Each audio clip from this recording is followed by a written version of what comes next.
What if your very first breath was taken in a world already starving? What if your first lullaby was not a song, but the groan of an empty stomach? Not your own, but your mother's.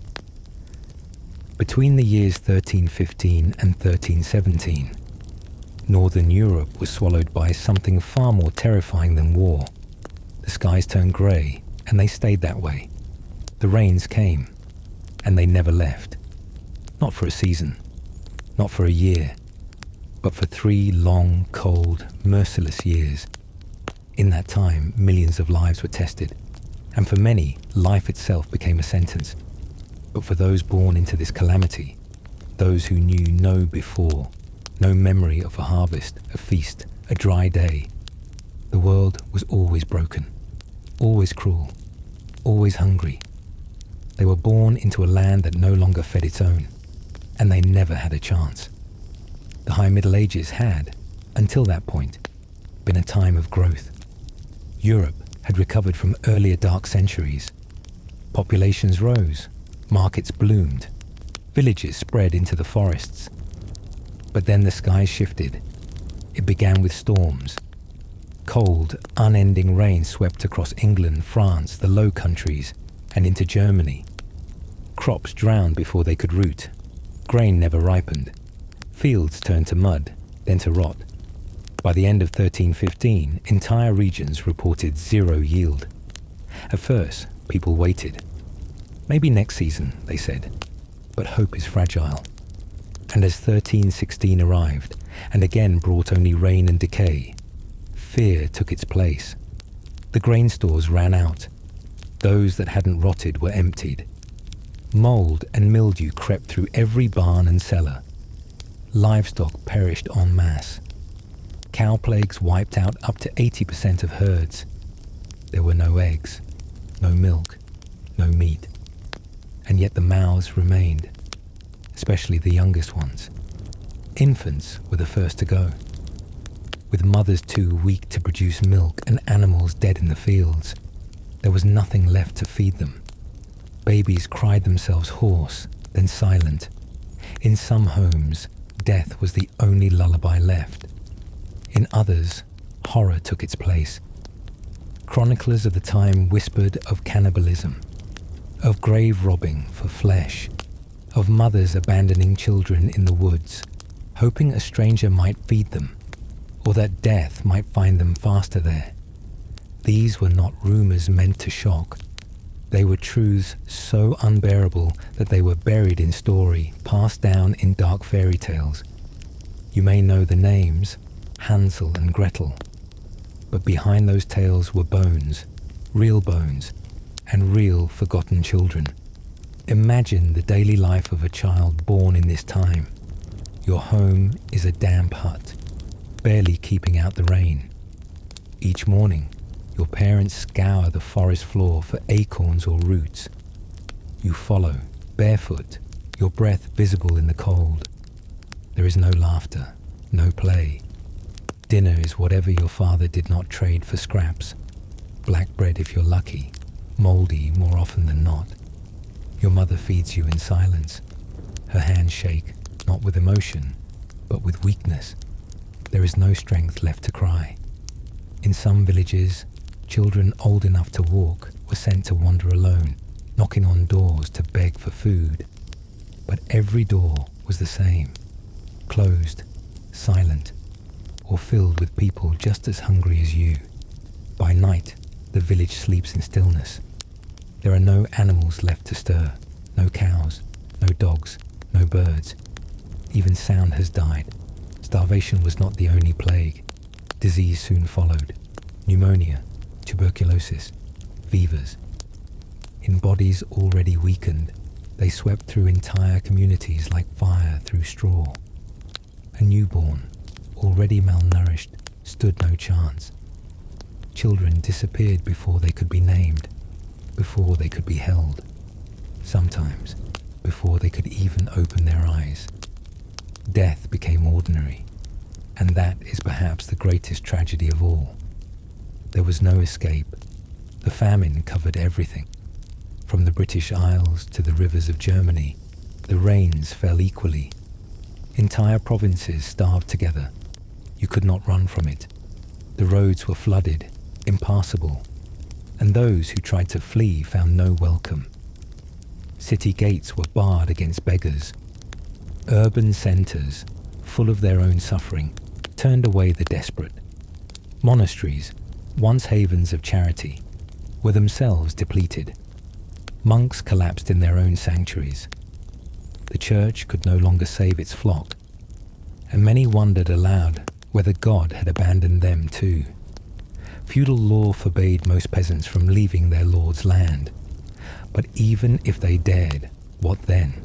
They had no horses, no food, no strength, and perhaps worst of all, nowhere better to go. In time, the social order itself began to unravel. Crime surged. Neighbours stole from one another. Some turned to violence. Others turned to silence. There was no trust, no comfort, no structure to lean on. Parents, once protectors, became too weak to shelter even their own. And the old, who once told stories and gave blessings, now sat in corners waiting.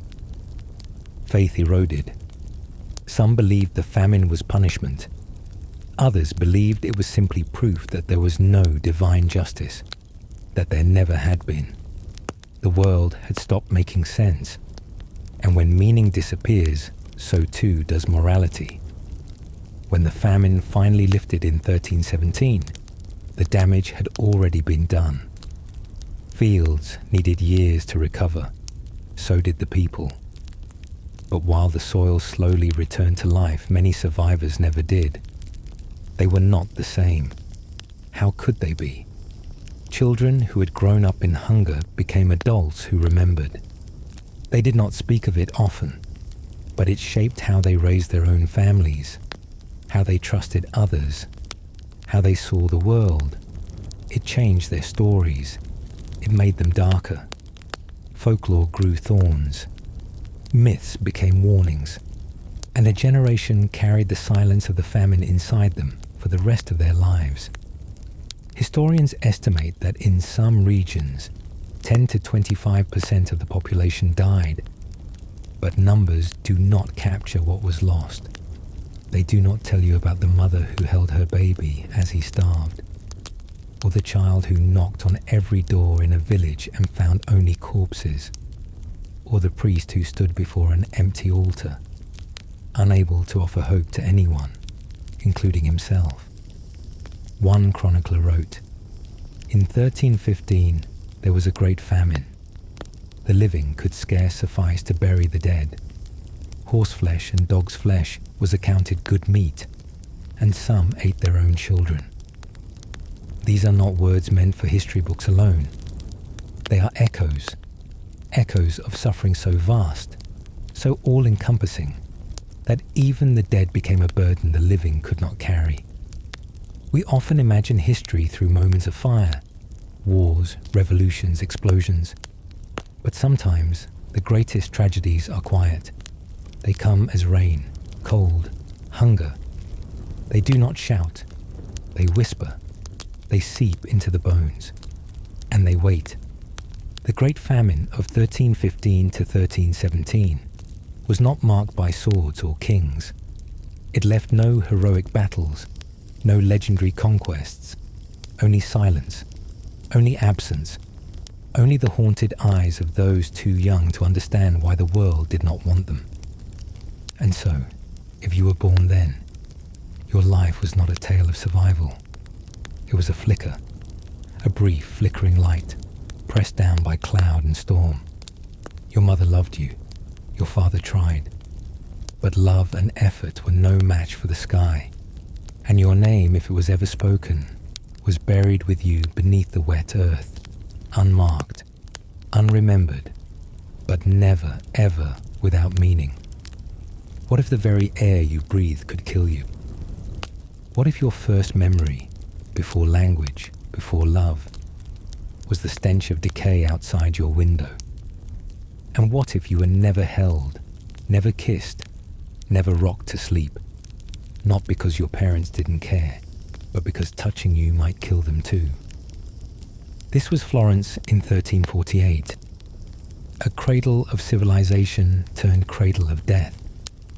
The city was once the jewel of Tuscany, an epicenter of art, commerce, philosophy. Florence boasted narrow cobbled streets, rising cathedrals, and sun-warmed piazzas filled with poets and merchants and laughter. But when the Black Death arrived, it didn't knock. It broke the city open from the inside. The plague had crept in through Genoese ports and spilled inland like a silent army. In days, it seeded itself in the marketplaces. In weeks, it owned the alleys. By spring, it had turned Florence into a living tomb. The city's proud walls, built to guard against invaders, now imprisoned the doomed. And if you were born in that spring, you were born behind those walls, into a city already gasping for air. The bubonic plague didn't give warnings. A child might seem fine in the morning, laughing, blinking in the sunlight. By noon, they'd be fevered. By night, covered in egg-sized buboes under the arms, behind the knees, in the groin. The pain was unspeakable. Within days, most were dead. There were no medicines, no understanding of disease, no plan.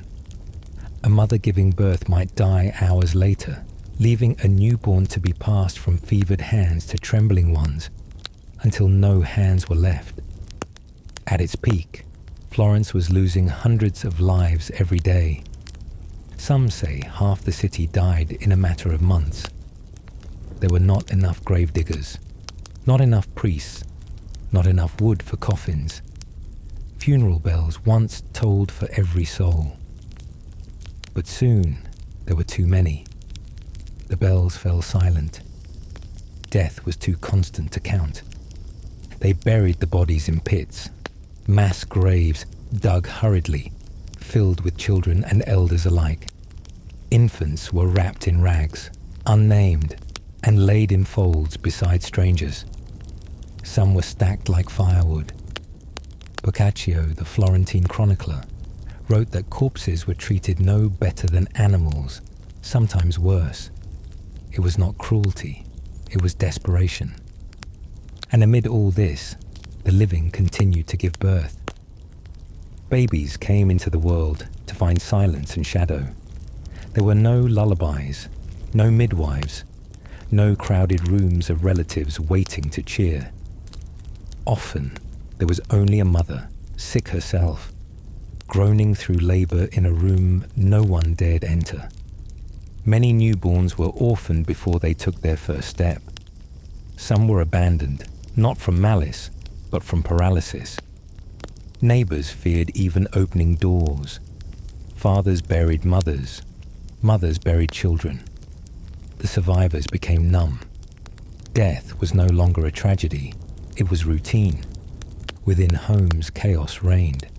Milk soured in untended jugs. Bread went unbaked as bakers collapsed at their ovens. Chickens starved in coops. Dogs roamed wild, feeding on what the plague left behind. Children old enough to walk found siblings cold beside them. The younger ones wailed until their lungs gave out, or they stopped from exhaustion. Quiet not from comfort, but surrender. Some families tried to seal themselves in. They nailed shut their doors, blocked windows, refused to leave. But disease doesn't wait at the doorstep. It rides on breath, on cloth, on the touch of a hand. No one knew who would survive and who would vanish. A neighbor might be singing one day and hauled away by cart the next. A servant might bring food, then bring death. A hug could be a sentence. Children especially bore the brunt of this confusion. What did it mean to grow up when every form of closeness was suddenly dangerous? Parents who once clutched their children to their chests now hesitated. What if their love killed? Some kissed their babies goodbye from across the room. Others walked into the woods, child in arms, never to return. Those without family found no refuge. Churches were overwhelmed.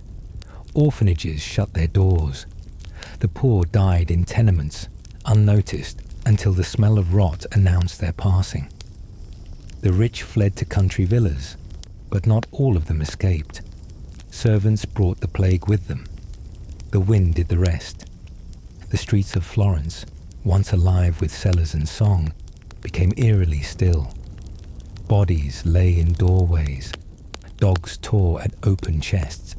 Rats scurried unchallenged. People whispered that death had become part of the city itself, that it lived now in the stones, in the very air, that even God had left. Escape was an illusion. The gates were shut, guarded. No one in, no one out. The countryside fared no better. Villages burned their own dead by the dozens. Refugees were beaten back or killed outright. Cities feared contagion more than they feared cruelty. To be born in Florence in 1348 was to enter a world without mercy and without memory. No one would remember your name. No portrait would be painted. No birthday celebrated.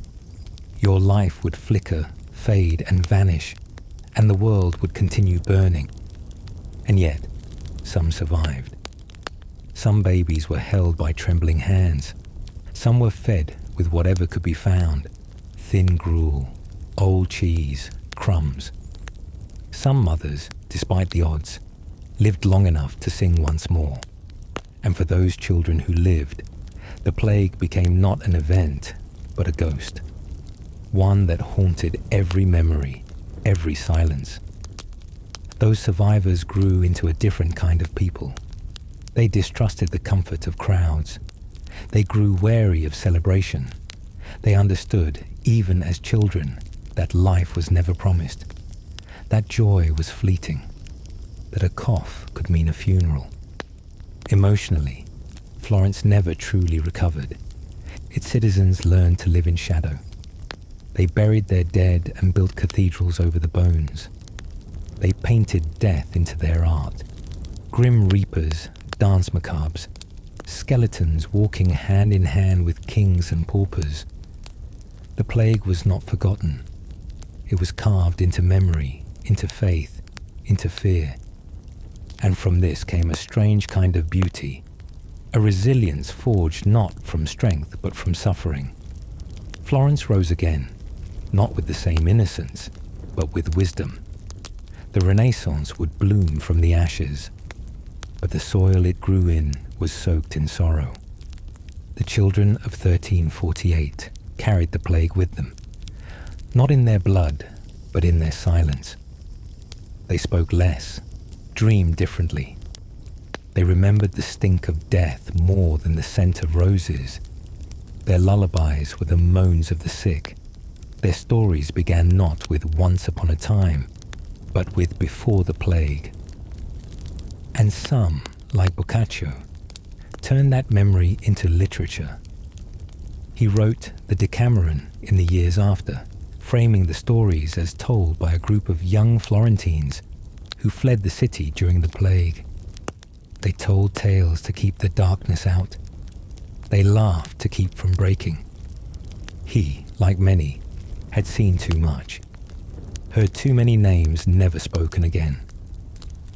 In the end, what did it mean to be born in Florence in 1348? It meant you entered the world as it ended. It meant your first breath was stolen from the lungs of the dying. It meant your life was not measured in years, but in chances missed.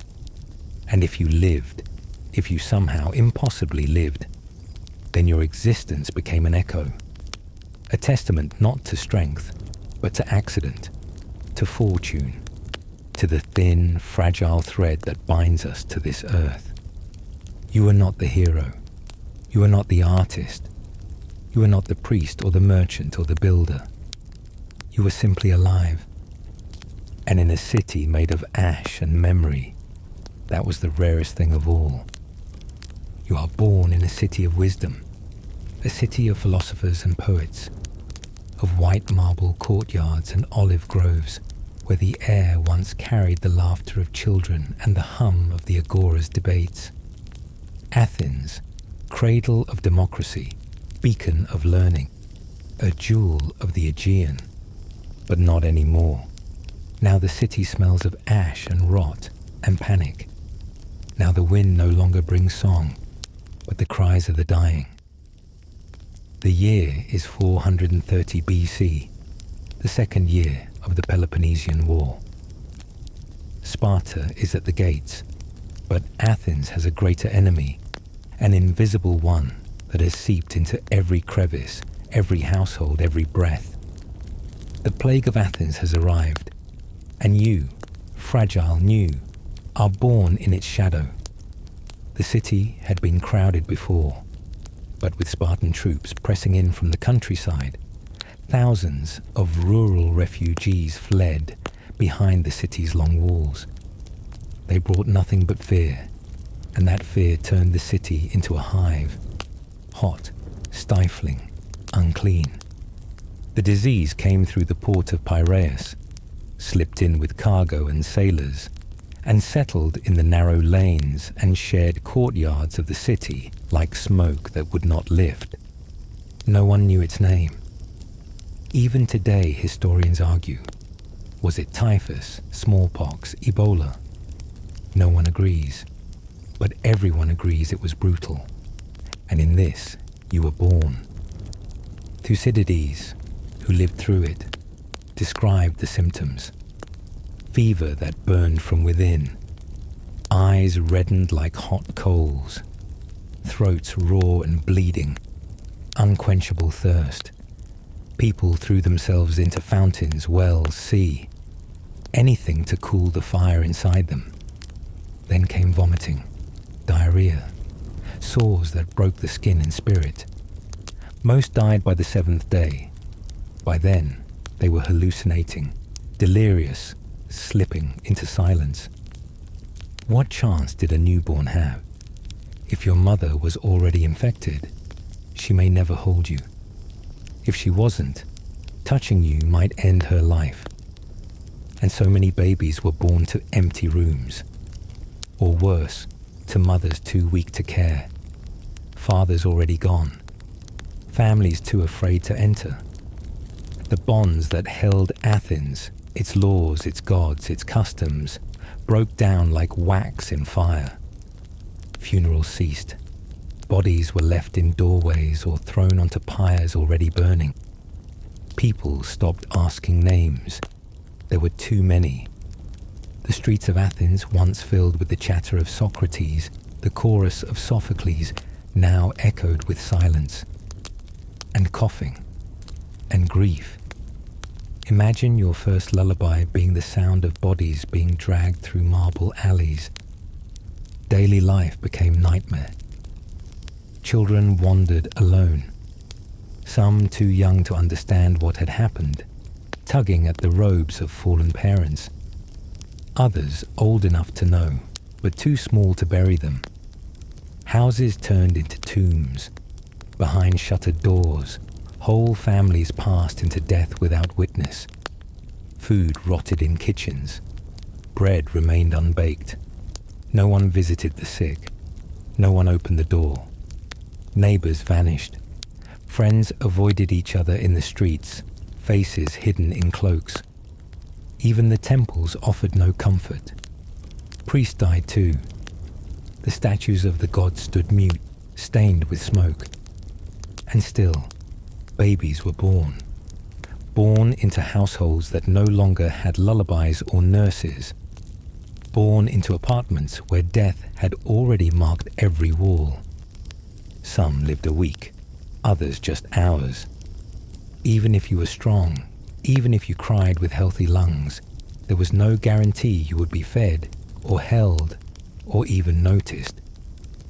Athens had fallen into fatalism. Why care when tomorrow could bring fever and fire? Even the wealthy suffered. Walls and gold did not stop the sickness. Servants brought it in. Guests carried it on their robes. Air itself turned traitor. And escape, there was none. The city's long walls, built to protect its people, became a prison. Beyond them waited the Spartans. To flee the plague meant to run into war. No one was allowed out. And if you managed to slip past the gates, what then? Other cities feared you. They barred their doors. Some killed the desperate to keep the sickness from crossing borders. So, the city sat with its sorrow. Day and night, carts rolled through the streets, filled with corpses. They dumped them in mass graves, no names, no prayers. The air grew thick with smoke, and the birds stopped singing. People spoke of omens, of poisoned wells, of curses. Some turned to hedonism, drinking, feasting, indulging before death.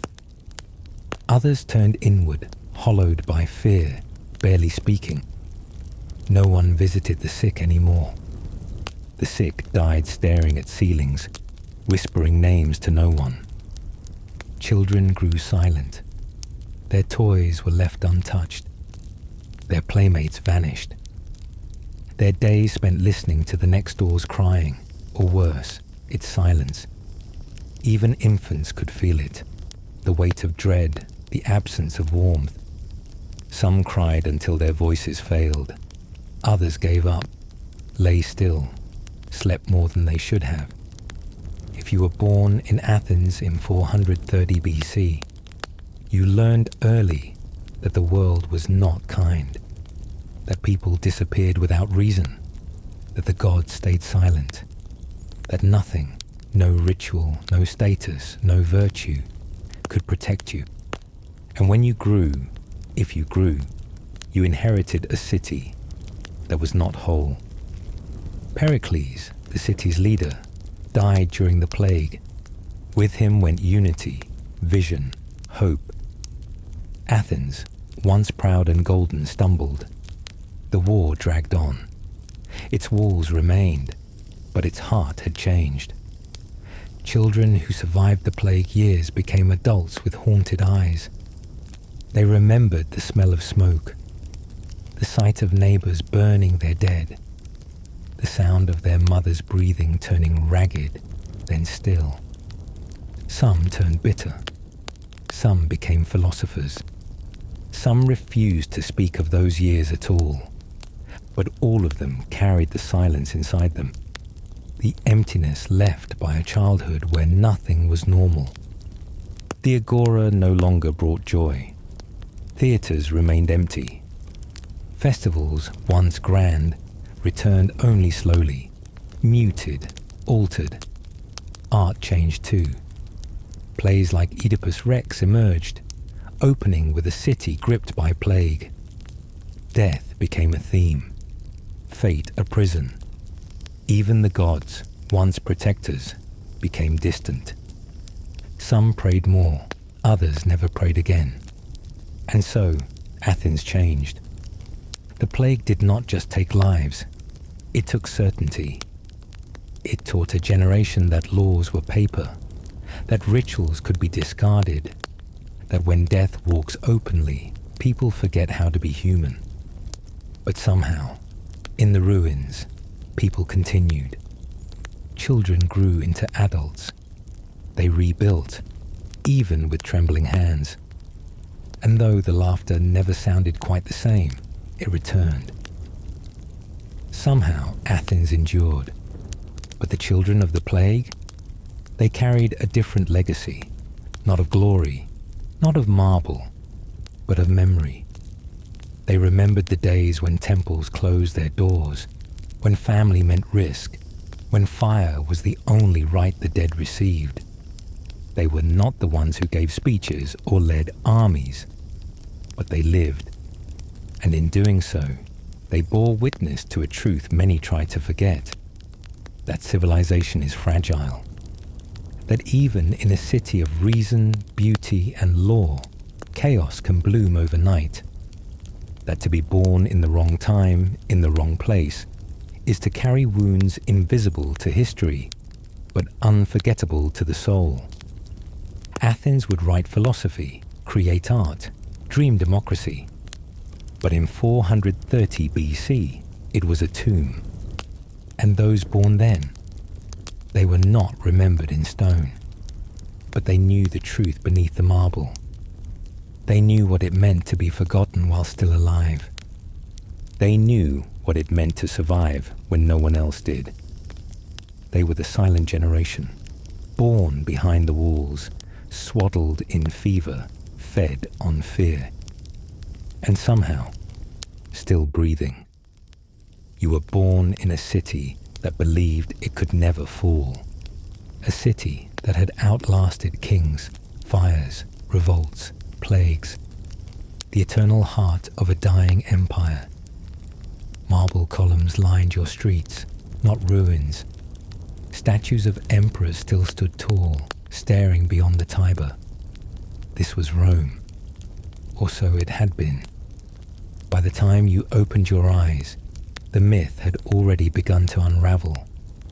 Your city was starving. For 2 years, it had been surrounded by the Visigoths, a people Rome once mocked as barbarians, now encamped outside its gates like a curse. They had cut the roads, the aqueducts, the grain lines. The proud markets of Rome had emptied into silence. Inside, people whispered that the gods were angry, that Christ had turned away, that maybe this was the end. And then, one hot August day, the end came. You were a newborn, not yet walking, not yet able to understand the language of grief, but you felt it in the walls, in the way your mother held you, tighter than breath, in the way your father peered out the door each morning, eyes wild and sunken, in the way Rome began to sound less like a city and more like a funeral. The siege had already taken much. Mothers could no longer nurse. There was no milk, no bread. People chewed boiled leather, slaughtered dogs, hushed their children not out of discipline, but fear. Even a baby's cry could fracture the already splintering nerves of a household. Disease followed famine like a shadow. People died quickly. Some simply didn't wake. Corpses lined doorways. The Tiber choked with the weight of unburied dead. Doctors were gone.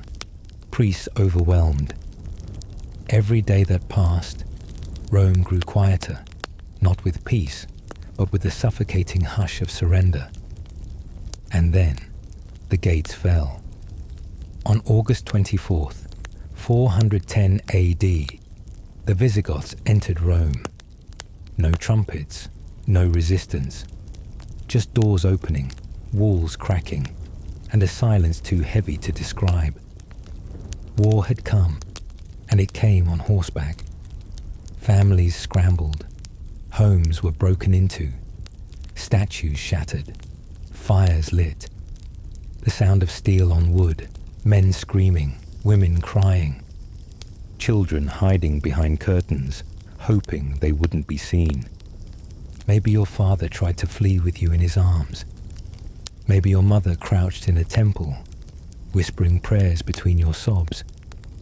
Maybe you lay hidden beneath floorboards, not understanding the noise above, only that the air was thick with smoke.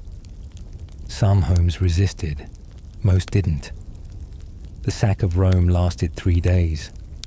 3 days of chaos, looting, murder. Historians said it could have been worse, that Alaric's men were Christians and spared churches, that some were civilized. But for the child in the alley, for the infant snatched from its mother's arms, for the family whose home became a pyre, that meant nothing. Civilization had collapsed. And worse than the fire, the screams, the blood, was the betrayal. Rome had promised safety. It was the center of the world, the peak of reason, law, order. How could the eternal city burn? You were born into the myth of Rome, but the first thing you learned was that myths can die. After the sack, silence returned, not peace, just absence. gone were the songs, the feasts, the parades of victory. What remained was smoke, rubble, and the smell of despair. The Forum, once the beating heart of empire, was littered with debris. Temples were desecrated, markets broken, homes gutted. For survivors, daily life became about finding what hadn't been taken.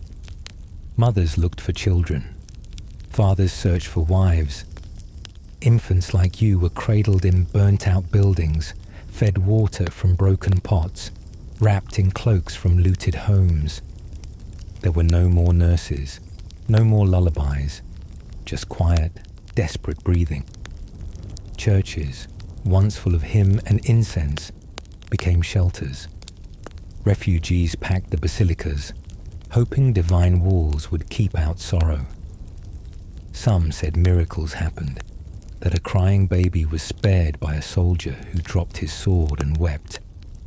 Others said nothing could soften the eyes of a man whose heart had been hardened by hunger and war. Rome had no time for justice, only survival, and there was no escape. During the siege, no one could leave. The roads were blocked. Some tried, running through dark alleys, swimming across the Tiber, and were caught, or worse, sold. Even those who reached Ostia, the port city, found betrayal. Roman officials, hungry for gold, sold refugees into slavery, children included. One account tells of young nobles trafficked to foreign brothels, of babies torn from arms and auctioned as property. And those who stayed, they became scavengers in their own city. You, as a child, might have learned to walk across rubble, to drink from rain barrels, to sleep in shadows, in silence, in stories too heavy for your small frame. The schools didn't reopen. The aqueducts didn't run. No one taught you Latin poetry, just how to spot moldy bread before someone else did. You may have grown up hearing elders speak of the old Rome, of a city that shone in marble and order, of an empire that stretched from desert to sea. But you never knew that Rome. Your lullabies were weeping. Your toys were stones. Your gods were missing. Even faith trembled. Saint Jerome, far from the city, wrote in despair, "If Rome can perish, what can be safe?" Augustine began The City of God, not to comfort you, but to explain the collapse to a world in mourning. And still, you grew. Each year, Rome rebuilt a little. Markets reopened, streets were cleared, but something was broken beyond mortar and marble. The people had changed. They were quieter, more cautious. They taught their children that nothing lasts, that walls are not safety, that glory is not guaranteed. You might have been told bedtime stories of Aeneas, fleeing burning Troy with his father on his back, and realized, too young, that you were living that myth in reverse, that you had been born into the fire, not fleeing it. The adults around you carried ghosts. They flinched at sudden noise, avoided certain streets. Some clung to religion, others to old superstitions. Many told no stories at all, as if silence was the only shield left. But Rome did not vanish. Even in grief, it endured. Children were born, fed, raised. They played, even among ruins. They laughed sometimes. Their laughter sounded strange, echoing through broken halls. You may have grown up among them, the next generation of Romans, but your Rome was not their Rome. Yours was a haunted city, a city stitched together with memory, ash, and reluctant hope. And as you aged, perhaps you came to understand that you were part of something larger, a moment when the world changed shape, and the myth of invincibility crumbled into dust. You were born when Rome fell.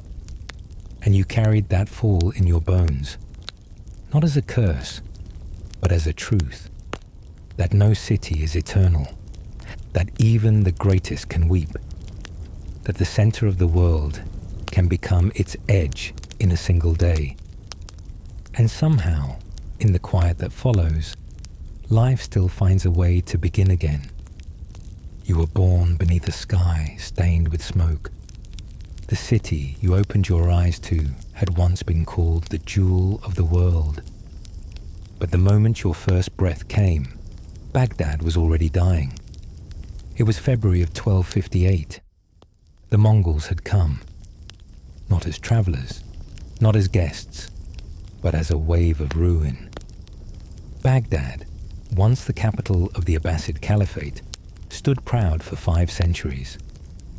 It was the center of the Islamic Golden Age, where scholars debated under candlelight. Astronomers charted the stars. Poets composed verses so beautiful they were said to make stone weep. Its libraries held the wisdom of empires. Its mosques echoed with learning and reverence. Its marketplaces sang with life. But then came Hulagu Khan. His horde surrounded Baghdad in January, a force 100,000 strong. Siege towers, catapults, and fire rained down. And the Caliph, so sure of his walls, so confident in the might of his city, refused to surrender. That refusal sealed your fate. Within 12 days, the walls broke, and with them, the world you might have known. What it meant to be born here. To be born in Baghdad in February 1258 was to arrive as the city gave up its soul. You didn't enter the world in peace. You came in to the sound of hooves, screams, splintered wood, and collapsing minarets. Your lullaby was the shriek of steel and the soft, wet thud of lives extinguished. Mongol soldiers, ruthless and methodical, entered home after home. They did not ask names. They did not spare the young. To them, a child's cry was a potential enemy's first breath, and they silenced many before that breath could become a word. Some infants were ripped from their mother's arms. Others died in the rubble as rooftops collapsed.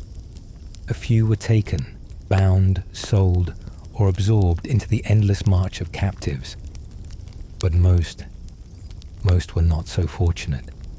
They were found in cradles of ash, daily life amid the collapse. Before the siege, Baghdad thrived. Children played by the banks of the Tigris. Teachers lectured in courtyards shaded by jasmine. Fathers sold fruit and spices. Mothers embroidered silk with verses from the Quran. There were rituals, prayers, market songs, weddings, and call to prayers from towers above. But as the Mongols approached, a silence fell. Food vanished first. Stores emptied. Markets closed. Water grew foul. Mothers crushed dry dates into dust, hoping to quiet their children's hunger. Fathers prayed as they locked doors that would not hold. Children, once laughing by fountains, now whispered in corners, told to be still, so very still. And then the walls broke. The siege ended, and the massacre began. They say the Tigris ran red with blood and black with ink. That wasn't a metaphor. The books of the House of Wisdom were hurled into the river. Ancient volumes, philosophy, astronomy, medicine, floated like dead birds, their pages curling, dissolving, sinking. All that knowledge gone. The Mongols rode street to street, slaying without hesitation. Some houses were set alight with families still inside. Others were stormed, valuables seized, survivors executed. In mosques, prayers were interrupted by death. In libraries, silence returned not by reverence, but through slaughter. Imagine a child hiding under a table, clutching her little brother, A mother using her own body as a shield. A father begging, not for himself, but for his son's life. There were no answers. There was only blood. Why there was no escape? By the time the siege began, it was already too late to flee. The Mongols encircled Baghdad like a steel noose. The Tigris was blocked. The roads patrolled. Even boats were targeted, sunk by archers who laughed as they aimed. Inside, chaos reigned. The city that had once been a symbol of divine protection now felt like a trap built by hubris. People dug pits beneath their homes.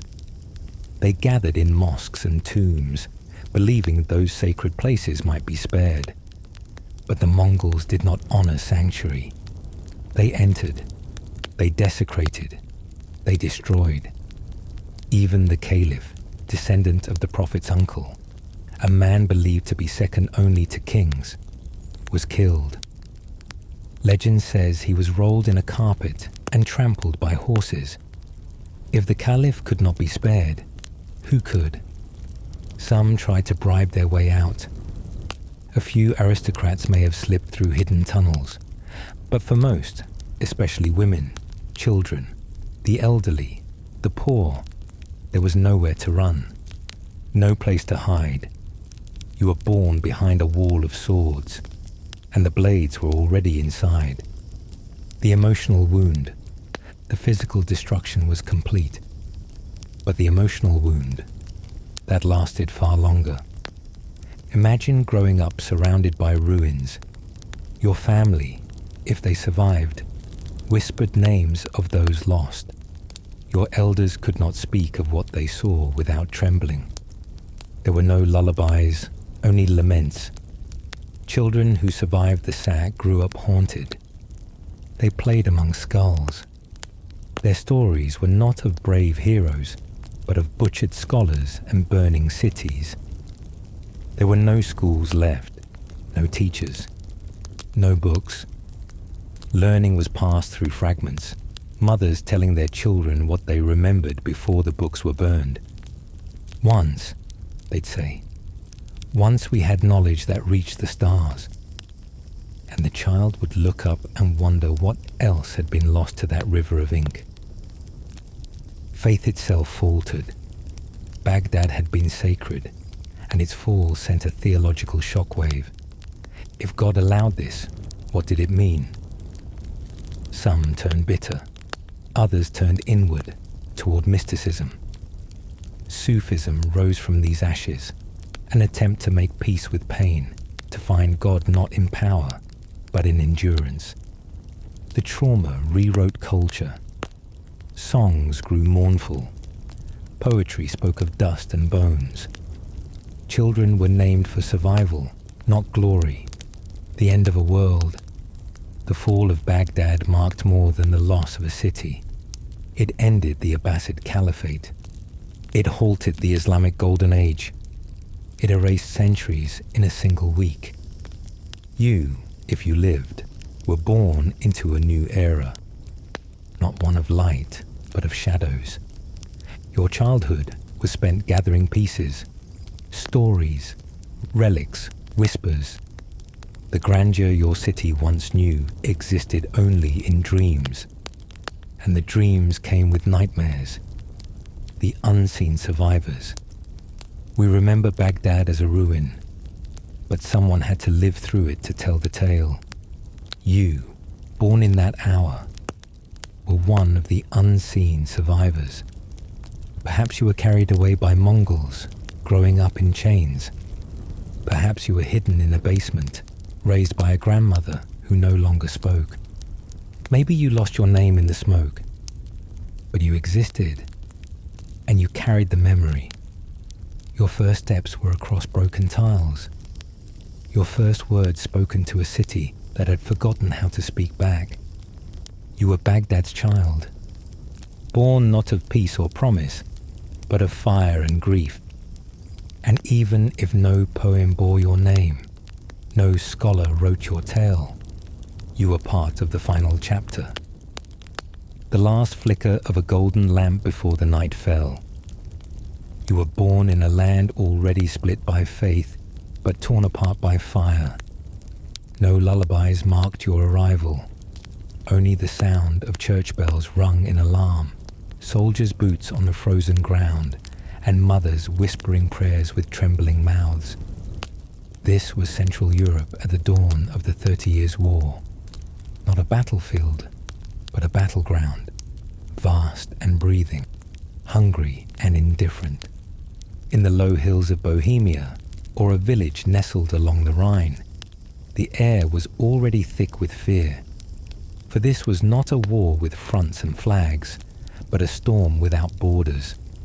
It moved in every direction, seeping into every home, every church, every crib. And you were its smallest casualty. Born into a Europe where religion had cracked into opposing altars, and where kings played chess with human souls, your life began under siege. The armies came like waves, not once, but again and again. Catholic, Protestant, Imperial, French, Swedish. Their names mattered little. What mattered was what they left behind. Smouldering ruins, empty fields, and silence that screamed. Sometimes the soldiers came laughing, drunk on stolen wine. Sometimes they came quiet, all blade and breath, but always they came hungry, and when they did, they took everything. Fields were trampled before they could be harvested.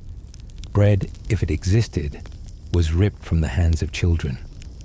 Mothers gave up their last spoonfuls of broth for the dying, and when there was nothing left to steal, soldiers took flesh instead. You, a child of soot and ash, may have never known your father, pressed into service, or buried beneath 100 others in an unmarked trench. Your mother wrapped you in her shawl, but she could not shield your eyes from fire, nor your ears from screams. In the winter of 1620, it snowed so long that roads disappeared. Wolves descended from the hills, but it wasn't wolves you feared, it was men. Your home became whatever shelter still stood. A half-burned barn, a ruined convent, a cave blackened by smoke and soot. Rags became blankets, bark became food, the forest became both refuge and graveyard. You learned young to be silent. When hooves thundered in the distance, you didn't cry. You vanished. Into haystacks, into latrines, into graves dug too shallow. Some nights you didn't sleep at all. You stayed awake beside your mother, listening to the wind. Not for its howl, but for the voices buried in it. Neighbors screaming as soldiers forced manure down their throats, a practice called the Swedish drink. A cruelty designed to extract gold or curses or simply screams. You were 5 when you saw your first execution. Not on a scaffold, but in a field. A man on his knees, hands bound, skull caved in by the butt of a musket. You didn't look away. No one did, because death was not rare. It was routine. Famine came next. It always did. The war didn't just burn villages, it scorched the soil. By 1627, harvests were ghosts. The Little Ice Age had turned the land against its people. What the soldiers didn't take, the frost did. Your belly swelled from hunger. Your teeth stopped growing. Your breath steamed like smoke as you lay on frozen stone, too weak to cry. You saw your cousin die with his eyes open, clutching a blackened potato like it was a jewel. Plague followed hunger, like shadow follows flame. Typhus, dysentery, the Black Death again. The air grew sour with rot. Each town you passed stank of it. Children died faster than anyone, their bodies light enough to carry in baskets, their graves dug shallow, then reused, then forgotten. If you lived past 5, you were lucky. If you lived past 10, you were not a child. You were a survivor. And survival had no rules. There was no schooling, no learning of letters or saints, only learning how to hide, how to barter, how to run. You learned the smell of danger, sweat, piss and gunpowder. You learned the shape of death, twisted bodies beneath leafless trees. And sometimes you learned not to care. Because when you watched a girl no older than you dragged from her home, screaming into the hands of men, you stopped hoping. When your friend stole your last crust of bread, you stopped trusting. When your sister froze in the woods after being left behind, you stopped dreaming. There was nowhere to go. You might have tried, fled to the next village, the next town, the next forest, but everywhere the war had already arrived. Borders meant nothing. Lords had no power. Roads crawled with mercenaries, bandits, and other refugees just as desperate as you. If you reached a walled city, it was already bursting. Its gates shut, its streets sick. If you begged at the door of a church, the priest might feed you, or he might turn you away, fearing disease. The world had collapsed into pockets of fear. There was no map anymore. And even if you had the courage to walk 100 miles, what then? New armies, new languages, new hatreds. Some who fled into French territory were mistaken for spies. They were hung. Others were sold, or conscripted, or disappeared. You heard of one boy who made it all the way to the Alps. But when the soldiers came looking for food, even the mountains couldn't hide him. The war lasted 3 decades. 30 years of fire, 30 years of hunger, 30 years of graves. If you were born in 1618, you were nearly middle-aged by the time peace returned. But what was peace? You had no family, no home. Your town, if it still existed, was a scar. The war didn't just kill people, it killed memories, traditions, songs. Your grandparents spoke of May dances and harvest feasts and bells ringing for weddings. You knew only silence. You were not alone. Others like you wandered the roads.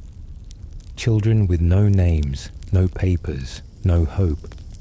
The lost boys of the war. Some became soldiers. Some became thieves. Many simply vanished into the black earth, unmarked and unmourned. The war left marks on the land, ruined churches, burned fields, shattered towns. But the deeper scars were inside you. You flinched at thunder. You cried at the smell of smoke. You dreamed of rats. You didn't know the word trauma, but you lived it. When the Treaty of Westphalia was signed in 1648, the ink may as well have been blood. Peace came on paper, but peace did not feed you. It did not resurrect the dead. You returned, perhaps, to your birthplace, only to find your childhood home a pile of bones and ash. Some rebuilt, most did not. Fields were planted over mass graves. Rivers ran brown with memory. Children born after the war looked into their parents' eyes and saw only sorrow. The fairy tales told to these new children were grim, filled with witches and wolves, orphans and cannibals. They were not fantasy. They were memory. They were you. You had lived in the belly of a beast and come out hollow. And yet, somehow, you had lived. And in that, there was something. Not hope, perhaps, but endurance. You had seen the worst of what men could do, and still drew breath. History would call your time a catastrophe, a tragedy, a turning point. But to you, it was simply life. And when your child asked why you stared so long at the fire each night, you said nothing. Because how do you explain to someone born in peace that you once saw heaven and hell share the same street? That you once heard laughter and screams in the same breath? that once, long ago, you were born into a war that had no end, and somehow you survived it. You are born beneath a leaking ceiling. The plaster is crumbling. The air smells of mildew, soot, and old urine. Somewhere above, rats scurry in the rafters. Somewhere below, an open sewer overflows.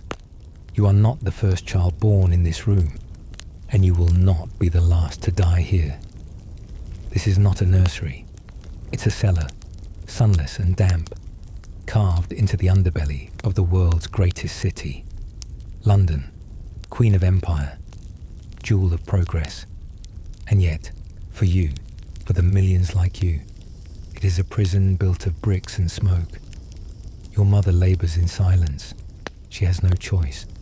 There are no doctors here, no clean linens, no warm water, just a neighbor's stained apron and trembling hands. And once you're out, slick and screaming, you are wrapped in the same blanket used for your siblings, the same one they died in. No midwife weighs you, no registry records your breath. You exist, barely, among the countless uncounted. A nameless infant born into a world that expects nothing of you but silence and disappearance. You do not see sunlight for weeks. The only window is a shattered pane, boarded with rags to keep the wind out. And even if you did crawl toward it, you'd see little. Smoke, chimneys, grey upon grey. Outside the city groans. Factories cough coal into the sky. Carriages rattle. Vendors shout. But in here, in the maze of alleys they call the rookery, time is slower, filthier, forgotten. You share your bed, if it can be called that, with 4 others. 2 sisters, 1 stranger's child, and a lodger who smells of gin and sweat. The mattress is straw, crawling with lice. Each night, the scratching and whimpering are relentless. You wake not from dreams, but from the sound of your mother crying in the corner, biting her hand so the landlady won't hear. She's short on rent again. At 3 months old, you've already been sick twice. Measles first, then diarrhea that left you limp and glassy-eyed. Your mother gave you a mix of bread-soaked water. Pap, they call it. And when you wouldn't stop crying, she gave you Godfrey's cordial, a sweet syrup laced with opium. It quieted you too well. You stopped moving for half a day. She thought you were gone, but you lived. And now, you don't cry as much. You've learned silence. It's safer. In the hallway, someone died last week. No one came to take the body. The smell still lingers. By the time you're 2, your world is 5 alleys wide. You know the water pump near Jacob's Island. You know to avoid it after the cholera took old Mrs. Briggs and her baby. You know not to play near the ditch where rats come out after rain. Your clothes are rags, scraps sewn together from the dead. 1 shoe, too big, 1 foot bare. Your hair is matted. You've never had a bath. Baths are for the rich. Your siblings are older. They work, sort of. 1 sells watercress. Another picks rags for pennies. The eldest, he disappears at night and returns with bruises and coins. No one asks how. You want to help, but you're too small. So instead, you sit on the curb outside the gin shop and beg. Most walk past. Some toss farthings. Others spit. Once a man in a fine hat bent down and said, "God help you." But he didn't. Your mother works herself to death. She scrubs clothes by the river, her fingers raw and bleeding. Sometimes she sells oranges, though she can't afford to eat them. She leaves before sunrise and returns long after dark.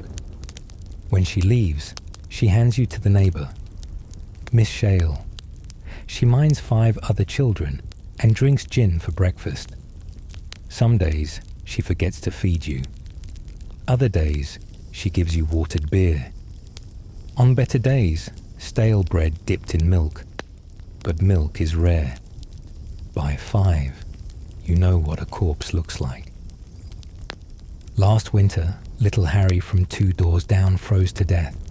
His mother had wrapped him in a shawl and left him on the stairs while she begged. By the time she returned, his lips were blue. The doctor came, not to help, to certify. They buried him in a pauper's grave, 10 coffins to a pit unmarked. You asked your mother where Harry went. She said, somewhere better. Your lungs hurt when you breathe. The air is thick with coal dust.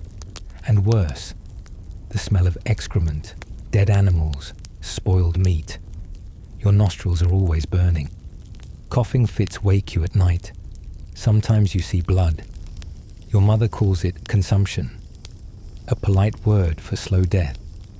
You know others who cough like that. None of them are around anymore. On Sundays, if your mother's not working, she takes you walking, not for leisure, but to see the rich. You stand across from Regent Street, staring at the polished boots and clean dresses. Horse-drawn carriages glide past. Perfume mixes with the smell of fresh bread from proper bakeries. She tells you not to stare, but you do, because it's like watching another planet. You see children your age laughing, holding toys, clutching books, clean, whole. You wonder what they did right. There is no escape. You cannot move to a better part of the city. You can't afford it. Even if your mother could save enough, the rich don't rent to people like you. Once, she tried to find work outside the slum. She walked all the way to Holborn. A lady told her she smelled too strong, sent her away without a word. So you stay, trapped, not by bars, but by dirt, by debt, by destiny. You have dreams, but they are made of soot. You start working at 6, not play, not chores. Work, a chimney boy. Your body is small, wiry, perfect to squeeze into flues. You climb up, scraping knees, gasping in the dark. Once, your friend Tommy got stuck. They tried to pull him out. He came out limp. They buried him that night. You went back the next day, because if you don't work, you don't eat. Your life becomes routine. Dawn, work. Noon, scraps. Evening, more work or begging. Night, sleep if the coughing allows it. Some nights, police drag off boys for stealing bread. Other nights, drunken fights spill into alleys. Screams, then silence. You become used to it. That's the worst part. By 10, you no longer cry. Your mother does though, quietly. She's thinner now. Her hands shake. She has a sore on her leg that won't heal. You try to help. You bring home coins, but you also bring home worry. You're old enough now that the wrong man might notice, might offer you a coin for something unthinkable. It happens. To others, you know it.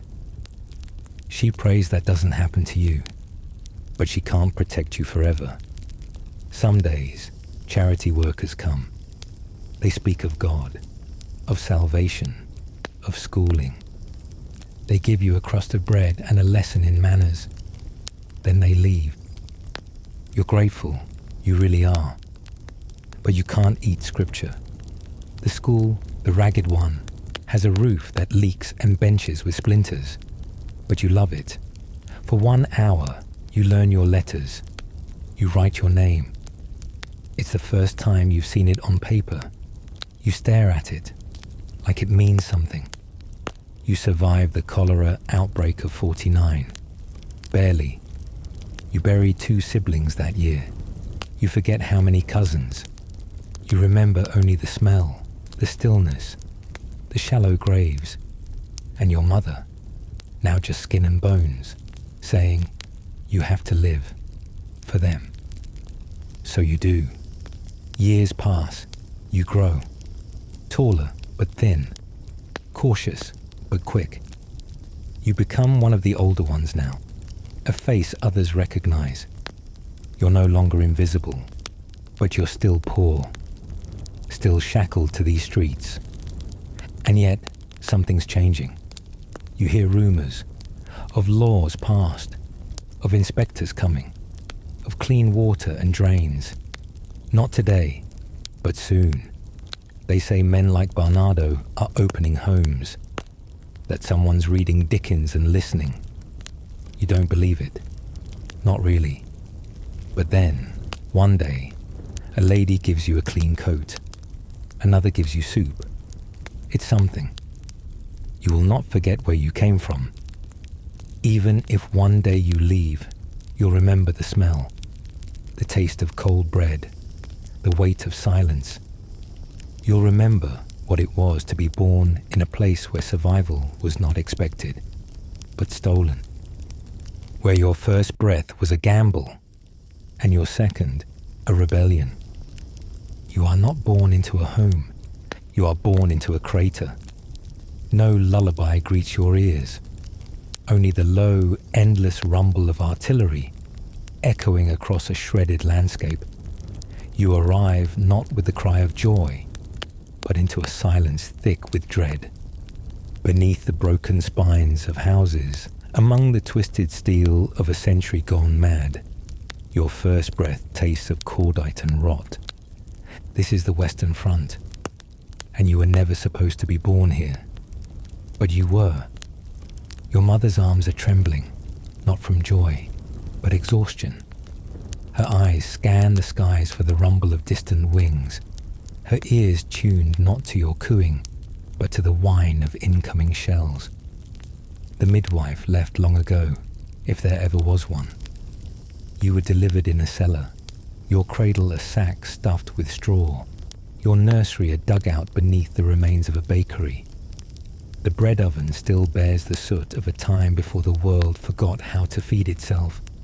Here, infancy and fear learn each other's names early. You learn to crawl not across wooden floors, but over torn blankets on damp stone. The first game you play is silence.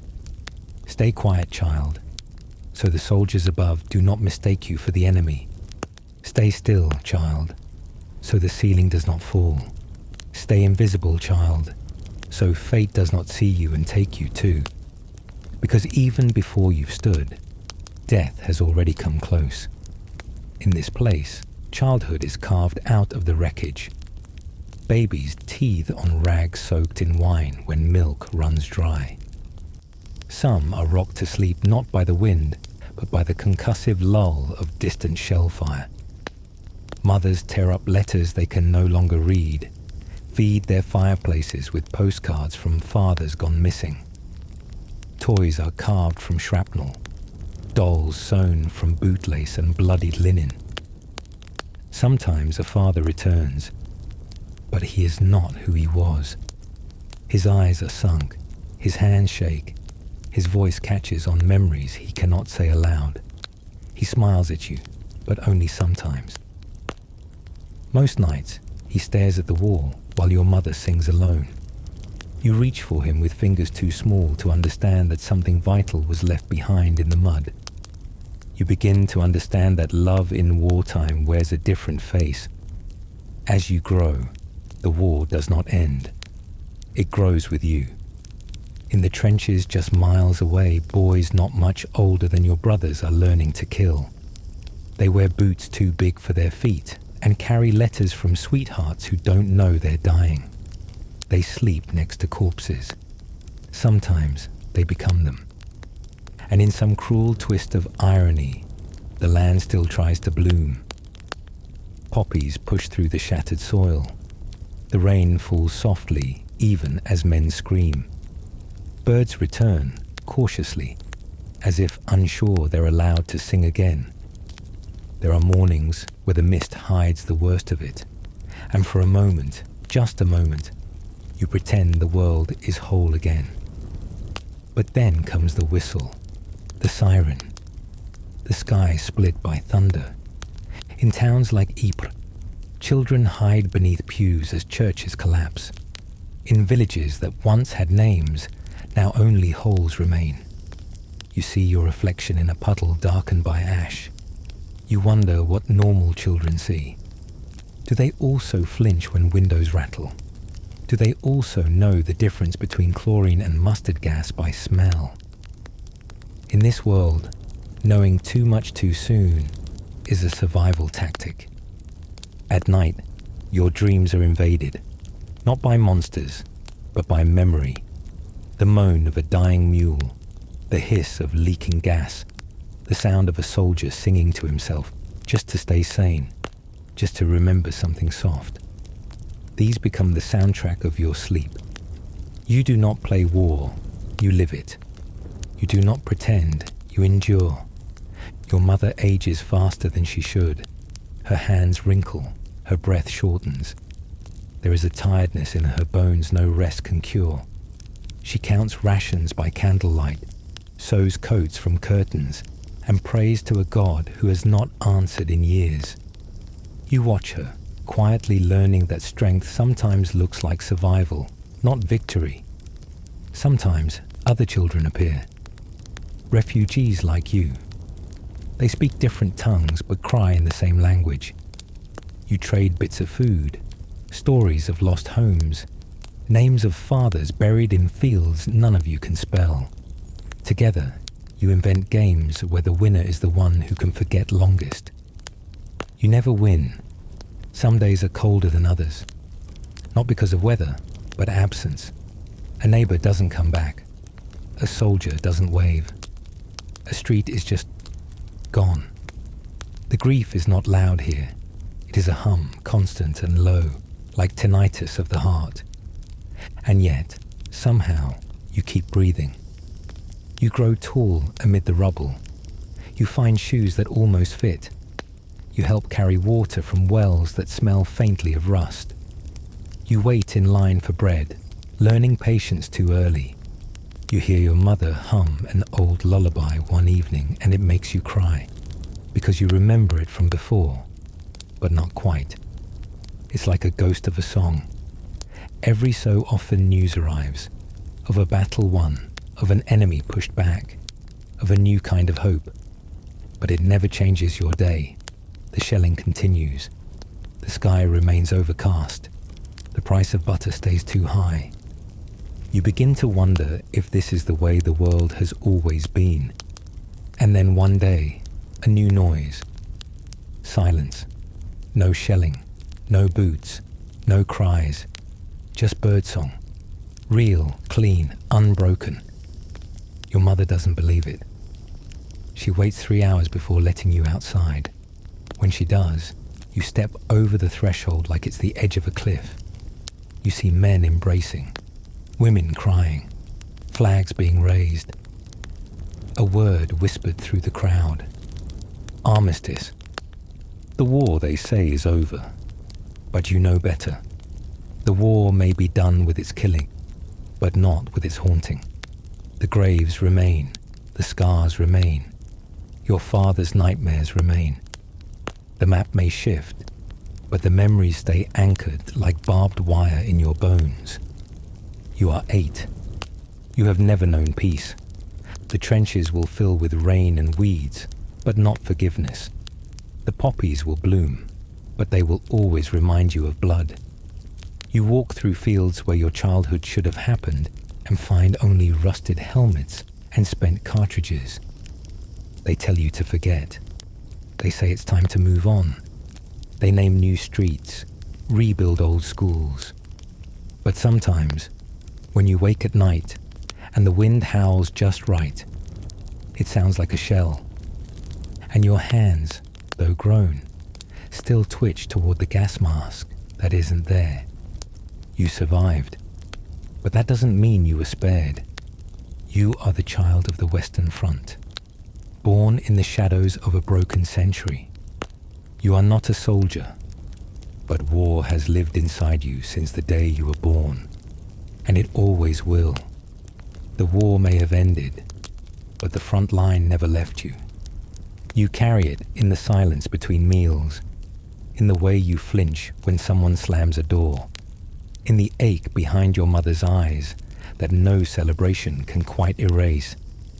The world has declared peace, but your bones are still wired for the war, and all around you, so is everything else. The fields begin to bloom again, yes, but not with innocence. The poppies rise like a crimson echo of the dead. Farmers return to find their soil turned over, not with ploughs, but with shells. Beneath every furrow lies something lost. A boot, a helmet, a name scratched into a belt buckle. Children are warned to stay away from strange metal, because some toys in this place still kill. You are 10. You know this already.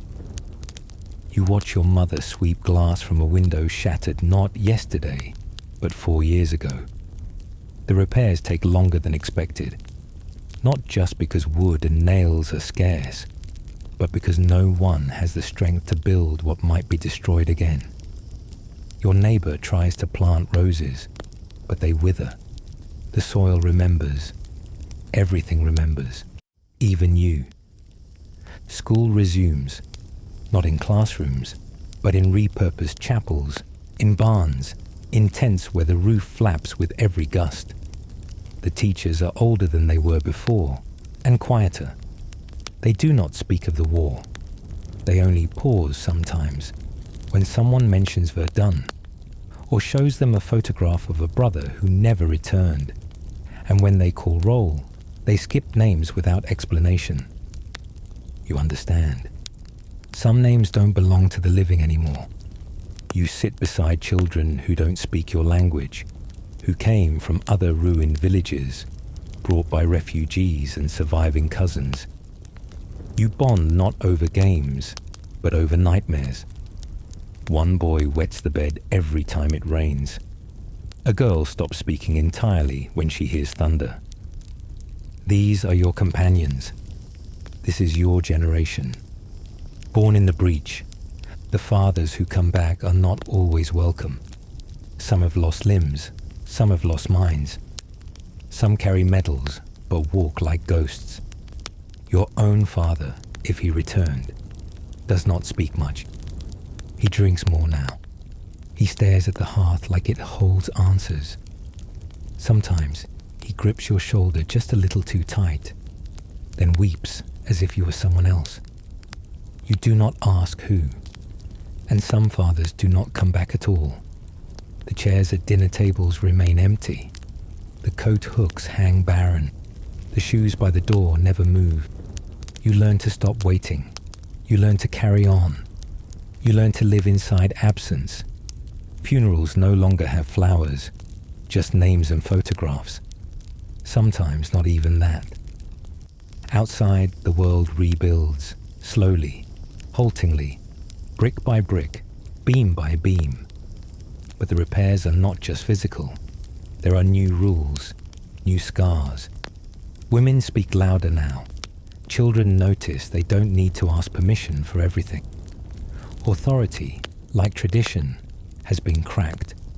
Something broke in the trenches, and the fracture reached even the quietest parlor room.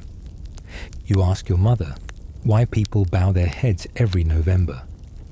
She tells you about a moment, 11 o'clock on the 11th day of the 11th month, when, just for a second, the guns fell silent. You wonder what that sounded like. She says it sounded like hope, but even hope walks with a limp now. Some towns never recover. The maps are redrawn, but the people remain displaced. In Belgium, children return to schools built beside mass graves. In France, soldiers' cemeteries stretch into the horizon. You memorize the shape of the crosses, not because you want to, but because they are everywhere. Rows and rows of silence. You begin to count them. You lose count. In church, the sermons speak of sacrifice. They do not speak of terror. They do not mention how some men died screaming for their mothers, or how others drowned in mud unseen and unrecorded. The hymns still rise, but they sound thinner now, fragile like threads stretched too tight. You mouth the words, but they feel like someone else's language. There is talk of heroes, of victory, of rebuilding. But you, and those like you, know that something else was born in those trenches. A lesson too cruel for glory. A memory too heavy for parades. Your classmates grow up in shadows cast by memorials, statues of unknown soldiers, plaques with unread names. You learn to trace letters on cold stone. You hear your mother say, "He would have been your age now." And though you don't know who he is, you feel the weight of it. One day, you find an old photograph. A boy in uniform, barely older than you. He's smiling. There's mud on his boots. You show it to your mother. Her face goes still. "That's your uncle," she says. Then she takes it from your hands and never shows it again. There are others like her. Women who wear black every day. Widows who carry folded flags like wounds. Grandmothers who keep medals in drawers they never open. You grow up surrounded by silence dressed as routine. Grief disguised as tradition. The markets reopen. Streets are repaved. Theatre troupes return. And for a moment, laughter re-enters the air. You laugh too. You are still a child, but the laughter feels borrowed, like a song from another country. And then, without warning, the coughing begins. The influenza arrives.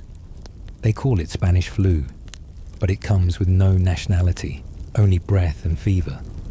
It moves faster than the war, strikes deeper. Families that survived 4 years of shellfire are now undone in weeks. Children disappear from classrooms.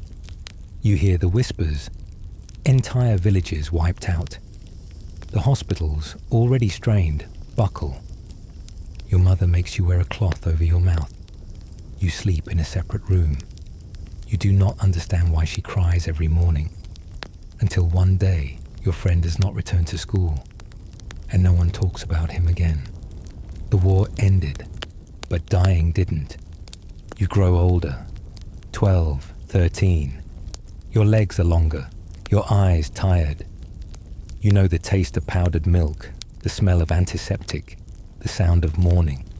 You hear of new machines, new ideas, radio airplanes that now carry passengers instead of bombs. The world, they say, is entering a new age. You wonder if the old one ever ended. You read books that were banned before. Your teachers speak of democracy in danger. Some say the peace won't last. You believe them. You've learned how fragile peace can be. It slips through fingers like ash. Still, you carry on. That's what everyone does now. You find work in a city, or a factory, or a field. You send money back home. You keep a photograph of your mother in your wallet, and another, of your father, before the war. You look at it sometimes, wondering if he would have recognized the person you've become. You try to forget the war, but the war doesn't forget you. At night, you still wake at certain sounds. A train whistle, a crack of thunder, the backfire of a lorry. And for a second, just a second, you are 5 again, hiding beneath floorboards, listening for boots. You marry. You have children of your own. You tell them stories, but not all of them. You leave certain memories wrapped in silence. But sometimes, when they ask why you never talk about your childhood, you say, "It was loud, and then it was quiet, and I never liked either." Time moves forward. You become an old man, or an old woman. You walk slower now. The world has changed. Radios become televisions. Horses become engines. Borders shift. Flags fade. But the poppies still grow. And every November, you still bow your head. You think of the boy who never came home, the one in the photograph, the one who could have been you. You think of the cellar where you were born, the sky that burned, the lullabies that never were. And you realize, though your story began in a trench, it did not end there. You lived, somehow. You lived. You found joy in small things, bread, warmth, the weight of a child sleeping on your chest. You learned to dance again, even if the rhythm was broken. You planted gardens, even if the soil was cursed. You remembered. And you taught others to remember too. You told them not to chase glory, not to romanticize the mud. You told them, war is not adventure. War is absence, of laughter, of safety, of home. You became the voice that said, never again. And some listened, not all, but some.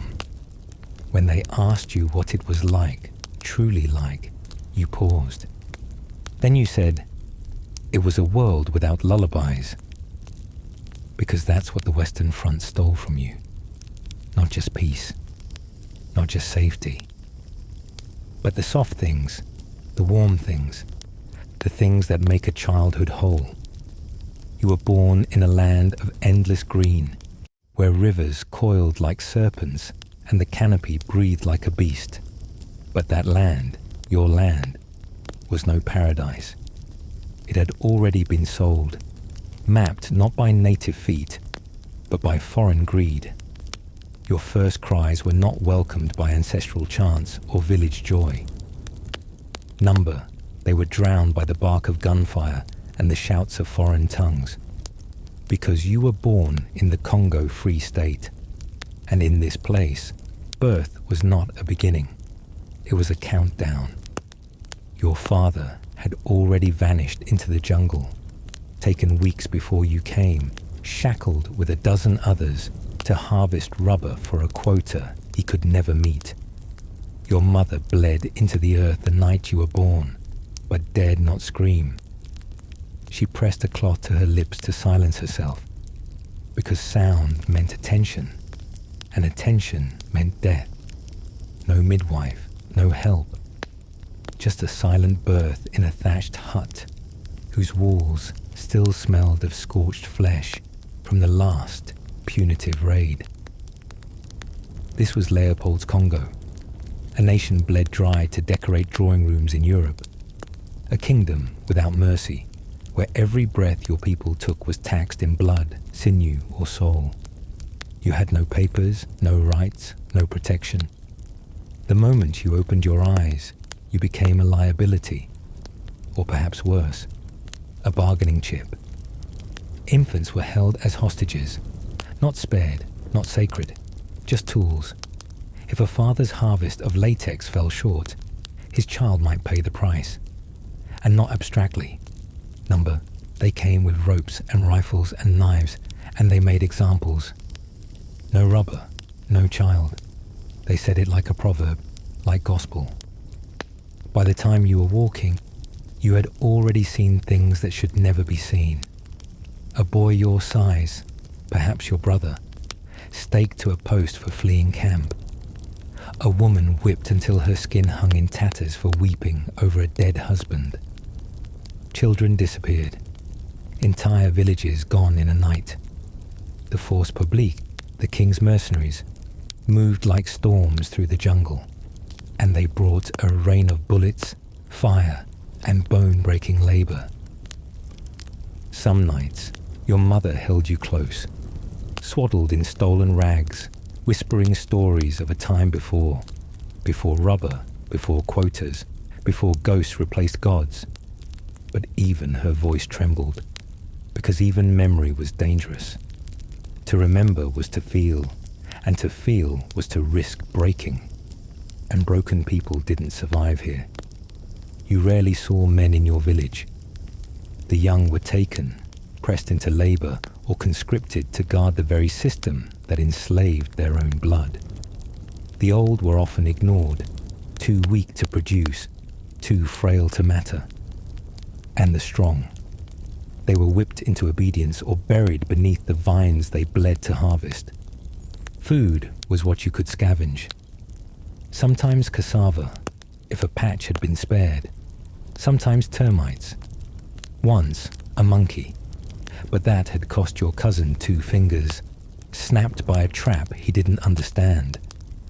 Water came from streams that stank of rot, because bodies dumped upstream always floated down eventually, and the smell stayed. You didn't know what Belgium was. You didn't know who Leopold was, but you knew the white ghost. Mzungu, the villagers whispered. Not always in fear, sometimes just in bitter awe. He arrived clean, smelling like smoke and steel, speaking softly while holding death in his hands. He brought books he never read aloud, took photos he never explained, and promised God but delivered chains. He said your people were being civilized. But what civilization demands the hands of children to pave its streets? By the time you could speak, you had already learned silence. The jungle taught you to listen, to wine shifting, to distant voices, to the sound of boots crunching earth, because your survival depended not on knowing who you were, but on knowing when to run. But even running had its price. The rivers were lined with patrols. The paths were patrolled by scouts. And if you were caught, you weren't just punished. You were erased. The machete didn't only sever limbs, it severed lineages. They cut off hands not only as punishment, but as proof. Proof to their superiors that ammunition had been used for killing, not wasted. Hands became currency. Hands became reports. And many of those hands were small, uncalloused, still soft with youth. Even the churches could not protect you. Missionaries sometimes tried. A few brave souls documented the atrocities, sent reports to Europe, screamed into deaf ears. But the machinery kept moving. Profits outpaced compassion. And you, like thousands of others, became an entry in someone's logbook. Quota unmet. 2 hands collected. Disease was a constant. Malaria, sleeping sickness, smallpox. The jungle swarmed with invisible enemies, and there were no doctors, at least none for the native poor. If you fell ill, you were either carried or left behind. Neither option guaranteed survival. Your mother once tied you to her back and walked 10 miles to beg quinine from a white station master. She was beaten and returned empty-handed. You survived anyway, barely. But you never forgot the look on her face as she lay beside you that night, eyes vacant, whispering prayers to gods that had long gone silent. Time didn't pass the way it did in other parts of the world.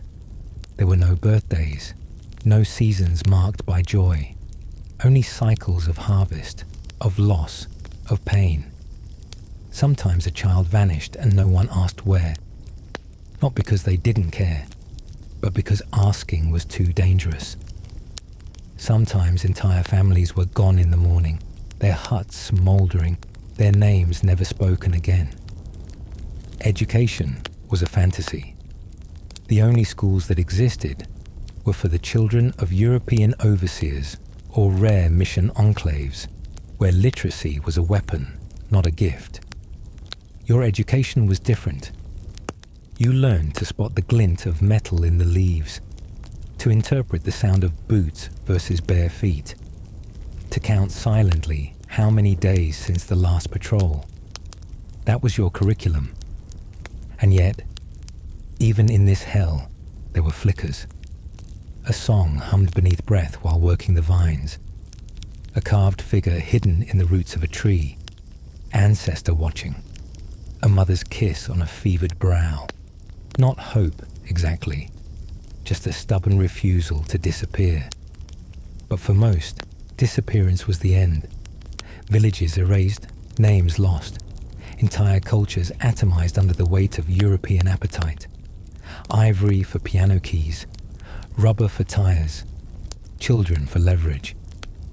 When the outside world finally paid attention, it wasn't because of screams, it was because of pictures, severed hands, emaciated torsos, empty eyes staring at the lens. Missionaries smuggled evidence. Writers condemned the crimes. Activists spoke in London, in Brussels, in New York.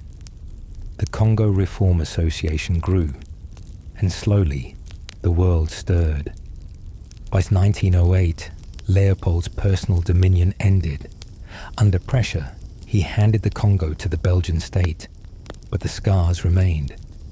Millions were dead. Millions more were broken.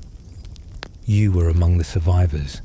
If survival means waking each day with every muscle clenched, expecting violence, you grew, perhaps, if you were lucky. But the luck was bitter. You reached adolescence in a country still bruised by colonial theft, your dreams limping behind your footsteps. You might have found work with a missionary.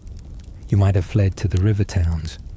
Or you might have stayed, raising your own child with trembling hands, haunted by the things you had seen.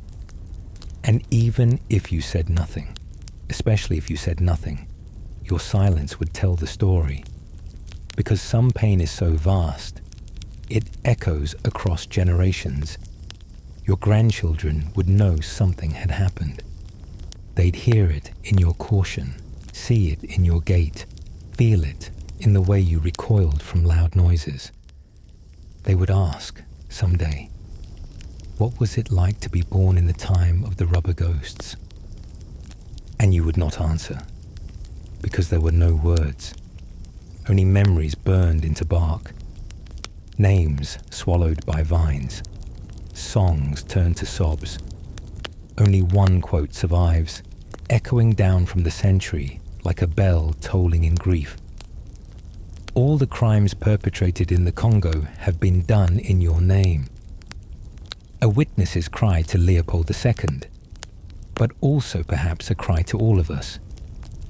To be born in the Congo Free State was to enter a world already ending.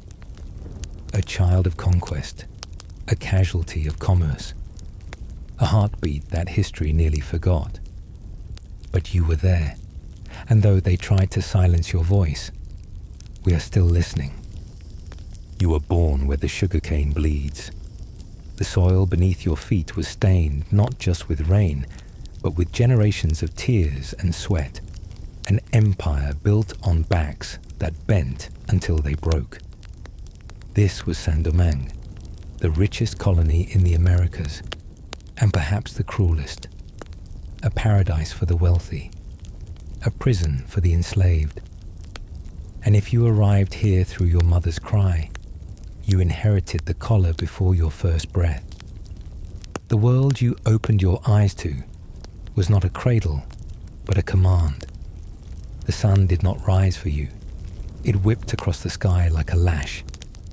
As a child of African descent born into bondage, you belonged not to a family, but to a ledger. Someone owned your future before you ever touched it, and they wasted no time collecting. At 5 years old, you might carry baskets of cane stalks or chase birds from coffee rows under the eye of an overseer's stick. By 7, you'd understand the meaning of the whip sound before you could read a single word. No lullabies, no toys, no tales of joy. Your nursery was the field, your lullaby, the groans of the broken. Your parents, if you were lucky enough to know both, were shadows stretched thin across labor. Your mother might rise before dawn to fetch water, work a double shift weaving or planting, then tend to your coughs and hunger in the few stolen minutes before sleep. She lived for you, but through exhaustion. Your father, if not sold away or worked to collapse, could offer only what the plantation permitted.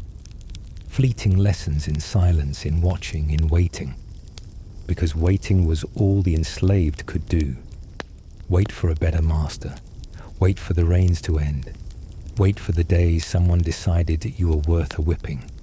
Or a sale, or worse. There was no peace on these plantations, only pauses between punishments. The rules, arbitrary. You might be beaten for speaking Creole too loudly, or for speaking too little, for crying out during punishment, or for not crying enough. Children learned early not to ask questions, not to dream. Dreams were dangerous. They gave hope, and hope made you reckless, and recklessness got you killed. The brutality of this place was systemic and spiritual. Entire families torn like threads through a loom. A child might watch her brother carted away to another estate, or her mother dragged back from the fields by force. There were no goodbyes, no resistance, only the sounds of chains and silence filling the space where love had once lived. They called it the Pearl of the Antilles, but the pearl was soaked in blood. Sugar was wealth, and the island's sweetness came at the cost of bones. The whips never stopped. Overseers measured life in productivity, not humanity. To slow down was to invite pain. To resist was to disappear. Some were branded, others hanged. Still, others had their limbs shattered for making the mistake of resting. You, even as a child, knew this landscape intimately. The sharp sting of sun on bare skin, the ache of empty belly, the hush of terror when a white man rode near. There were no laws for you. The Code Noir did not protect children like you. It existed to regulate property, not to recognize personhood. If your master decided to separate you from your family, it was his right. If he decided to starve you as punishment, his authority would not be questioned. Even religion, once a refuge, was bent to control you. Baptisms were mandatory, not out of love for your soul, but to strip you of your African gods. Drums were banned, rituals punished, voodoo driven underground. The colonists feared your spirit, so they tried to cage it with crosses. But deep in hidden huts and forest shadows, the rhythms remained. Quiet, burning, waiting for revolution. But that was not the world you knew, not yet, not as a child with raw palms and cracked heels. You lived day by day, one meal at a time, one punishment away from death. The air was thick with cane dust and fear. And still, you survived. Why didn't you escape? Because escape was a myth, a mirage dangled just out of reach. The mountains were dangerous, and the forest patrolled. Runaways faced torture, mutilation, or worse. Some had their Achilles tendons cut. Others were buried alive to terrify the rest. You may have heard of the Maroons, escaped slaves who carved a defiant life in the hills. But for every success story, there were dozens caught and broken. You were taught not just that flight was dangerous, but that it was impossible. The plantation was all you knew. The sounds of the mill, the screams in the night, the sharp French bark of orders, all embedded in your mind like splinters. The cage wasn't just physical. It was cultural, psychological. Generation after generation, born into the same system, told they were nothing. Property, labor, obedience, that was all. And when you dared to hope, to wonder what life might be like elsewhere, that was when you were beaten hardest. Because hope made you human, and the system could not allow that. But you were human, and the cracks were forming. Even as a child, you sensed the tension building. Whispers traveled faster than overseers. Stories of rebellion, of freedom. Names like Makandal and Boukman passed in secret, whispered into ears at night, tucked into lullabies disguised as chants. You might not understand them, but your heart did. You could feel the air shift when someone spoke of escape. You could feel your mother's fear when she hushed you for asking. Because hope was dangerous. But the danger lived in every heartbeat, every scar, every small act of resistance. A song sung in Creole instead of French, a rhythm tapped on a wall, a gaze held a second too long. These were the quiet fires that would one day erupt. But for now, for you, life was work. Life was survival. Sometimes you'd play when no one watched. You'd laugh with other children in the shadow of the cane stalks, briefly forgetting the weight on your shoulders.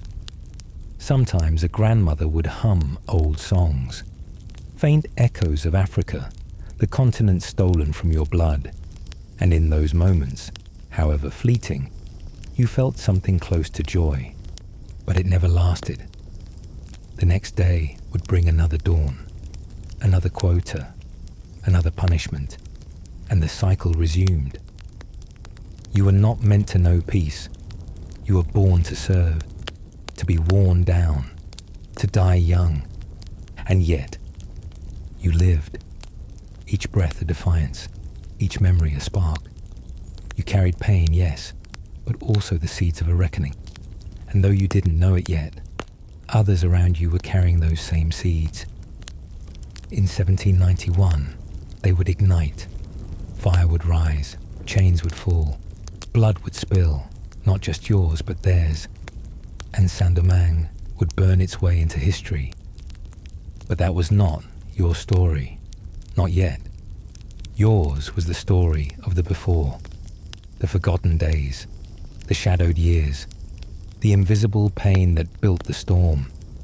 You were the ember before the blaze, and the world would never forget you, not because they remembered your name, but because they felt the tremor of your suffering through the centuries, through your silence, through your scars.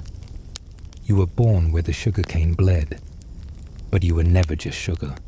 You were fire. You were born into a prison with no bars, just vines, rivers, and the endless green hush of the Amazon. But make no mistake, it was a prison. The moment you took your first breath, the jungle was already watching, already listening, already marked by the boot prints of men who didn't care if you lived, only if the rubber did. The trees were no longer sacred. The rivers no longer fed your people. They bled rubber now. And every drop came with a price. Your childhood, your songs, your safety. They came with rifles and contracts no one could read. One morning, your father was gone, taken to harvest latex from trees so far away, you'd never find him again. Your mother cried without sound, because the overseer hated noise. She strapped your infant sibling to her back, tied a basket to your hands, and sent you into the mud to gather saplings. You were 6. Old enough, they said. Old enough to carry. Old enough to bleed. The jungle was dense, but there was no place to hide. Rubber camps sprouted like tumors along the riverbanks. Armed guards stood between every tree and every hope. The air, thick with humidity and dread, clung to your skin. Even the sun seemed reluctant to pierce through the canopy. Each day began with a whistle or a gunshot. You didn't know which one you feared more. If your hands trembled, you dropped sap. If you dropped sap, they whipped you. If they whipped you, your mother wept again. And if she wept too loud, she too was taken. This wasn't labor, it was slow execution. Carrying heavy buckets of rubber across miles of twisted trails with bare feet, blistered and bitten, you learned quickly how to endure silence, how to ignore hunger, how to forget joy. You heard stories of other children, ones who dropped too much, ones who got sick, ones who asked questions. They vanished. The jungle swallowed them, or the guards did. You didn't ask which. You grew up not knowing what freedom meant. You thought it was a bird, maybe, or a plant that had gone extinct. Sometimes, if the guards weren't watching, An elder would whisper a story about the time before the boom, before the trees cried, before mothers were forced to teach their children how not to speak, how not to look up, how not to be noticed. You didn't understand the stories at first, but you knew how they ended, in silence, always in silence. Disease roamed the camps like a ghost. Malaria, dysentery, fever. They took your friends one by one. No doctors came. No funerals were held. You just stopped seeing certain faces in the line each morning. And when someone was too weak to work, an old man, a woman who gave birth, they were left behind. The jungle took them too. Some whispered of escape, of running into the forest and hiding. But the guards had dogs. The boats had guns. And the forest, once a home, was now a labyrinth designed to trap. You knew this. The jungle didn't forgive those who had nowhere else to go. You began to forget your own language. The overseers didn't allow it. No songs, no chants, no names unless they approved. And when your baby sister died in her sleep from fever, your mother screamed the old name of a river goddess. They beat her until she couldn't stand, and then they made you keep working. There were no gods in the camps, only quotas. If you didn't fill them, someone paid. Maybe you, maybe the person next to you. It didn't matter. The people who owned the camp called it progress. They wrote reports in cities you'd never see. They said the rubber trade brought civilization, but the only things it brought you were nightmares and silence. Years passed, but they didn't feel like years. Just a long, aching today. The forest around you thinned, but no one noticed. Too many eyes were fixed on the next load. Too many hands were blistered to feel anything else. Eventually, you stopped dreaming. Your sleep was shallow, your thoughts hollow. You didn't know how old you were anymore.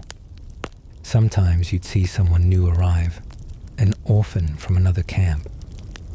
They looked just like you had once, eyes too wide, voice trembling. You didn't comfort them. You couldn't. You simply handed them a bucket, pointed to the trees, and walked on. And when the rubber boom ended and the ship stopped coming, they simply left. Left the camps, the corpses, the tools. Left you. No one told you the war was over. You weren't sure it had ever been a war. There were no uniforms, no flags, only pain and trees. You stood there older now, not free, just not chained anymore. But the chains were inside, in your silence, in the language you forgot, in the songs you couldn't remember how to sing. Your people had names once. Your land had spirits once. You had dreams once. But the jungle keeps its memories in the leaves. And some nights, if the wind is right, you swear you can still hear the buckets clang, the guards shout, and a child somewhere in the dark, being told to carry more than they should. And you remember, you were that child. You were born not into life but into hunger, into a cradle of dust, debt and despair. This was Bengal in 1943. Not the Bengal of poetry and peacocks, but the Bengal of famine. A famine carved not by drought, but by design. You were not the child of harvests, but of silence. Silence from the colonial office in Delhi. Silence from the generals in London. Silence from the heavens that once wept monsoon blessings on the fields, now dry and cracked beneath bare feet. You were born beneath a thatched roof, already sagging with grief. Your mother had no milk. Her bones were brittle from weeks of surviving on rice husks and wild grass. She held you close, though her heartbeat slowed. She had nothing to give you but warmth, and even that was fading. Outside, the world was breaking open. Rice once grew in gold-drenched waves here. Now, only withered stubble remained. Rats, once feared as pests, were hunted and eaten. Frogs vanished from ponds. Even banana peels became a meal, if you were lucky. But luck was gone. Like the trains of rice sent away, like the ships full of grain sent to war fronts far from this soil. The famine was a machine, one that ground mothers into mourning and fathers into ghosts of labor. Your father walked every day to the local landlord's gate, begging for a scoop of flour. In return, he offered the only things he had left: your sister's bangles, your mother's sari, his dignity. All were refused. There was no flour. There was only fear. You did not cry often. Hunger had already stolen your voice. You lay in a cot lined with torn jute sacks, staring at a ceiling your family might not afford to keep much longer. The walls were thinning, not the mud bricks, but the walls between life and death. Villagers began to vanish, one by one. At first they went quietly, but soon the roads told the story. Entire families walking barefoot to Calcutta, the city of hope. They called it the Hunger Pilgrimage. You heard them say it in whispers. Calcutta has food, but those who reached it found only queues, barbed wire, and closed doors. Still, they walked. Some collapsed by the roadside. Others were loaded onto carts with the dead. Some sold their children for a bowl of rice. Tears wiped away with trembling fingers as they turned from the crying. Your uncle left, carrying your cousin on his back. Only one returned. He wouldn't say what happened, just stared, hollow-eyed, toward the east. Your cousin's doll was still in your hut, untouched, as if she'd come back for it. Relief never came, at least not the kind that mattered. The British government had food in silos, guarded. They had ships, rerouted. They had radio broadcasts that declared, "There is no famine." But famine did not care. It crept into every home, every temple, every classroom. Schools shut down. Temples stopped ringing bells. Even weddings ceased. No one had the strength to sing or to dance. Grief was now the only ritual. Your mother tried everything. Neem leaves for fevers, prayers to every god in the sky, mixing clay with flour to fool your stomach. But the gods stayed silent, and the clay gave you cramps that bent you double. You remember crying once, not from pain, but from shame. Your sister had stolen a piece of bread from the neighbor. She gave it to you, and you ate it, knowing she hadn't eaten in 2 days. In the city, the press printed small headlines. Malnutrition rising. Relief needed. But these were just ink on pages. Pages that lined the gutters where children slept with ribs like washboards and eyes too tired to blink. There were no orphanages left. No one could afford orphans. Disease bloomed like flowers after rain. Cholera, typhoid, diarrhea that drained life in hours. You didn't understand the names, just the sounds. Moaning, vomiting, coughing that never stopped. Your best friend's mother bathed her one morning and found her cold by noon. She wrapped her in a torn shawl and placed her by the temple steps. No one came. You began to fear sleep. It stole people. You would nap beside your father and wake up alone. He was still there, but somewhere far behind his eyes. A man who once lifted oxen now struggled to carry your brother's body to the river. And what of the British? Their officers still hosted dinners. Their clubs still played music. Their lawns stayed green, watered while your family watched their last goat die of thirst. And when asked about the famine, Churchill himself said, "Why hasn't Gandhi died yet?" The famine was not just a failure. It was a punishment. A punishment for being born poor, for being born Indian, for being born at all. Your family didn't cause the war. didn't profit from black markets, didn't rebel. You only wanted rice. But rice became more precious than gold. Traders hid sacks underground. Police took bribes to look away. Shopkeepers watered rice so it weighed more. You bought it anyway, even if it gave you dysentery, even if it was already half eaten by insects. And when it rained, finally rained, it washed away graves, not suffering. It flooded fields where nothing had grown. It soaked your father's turban as he stood in line again, holding a coupon for a meal that never came. By then, your sister had stopped talking. She sat by the hut's entrance, counting ants, her cheeks no longer round, her voice just breath.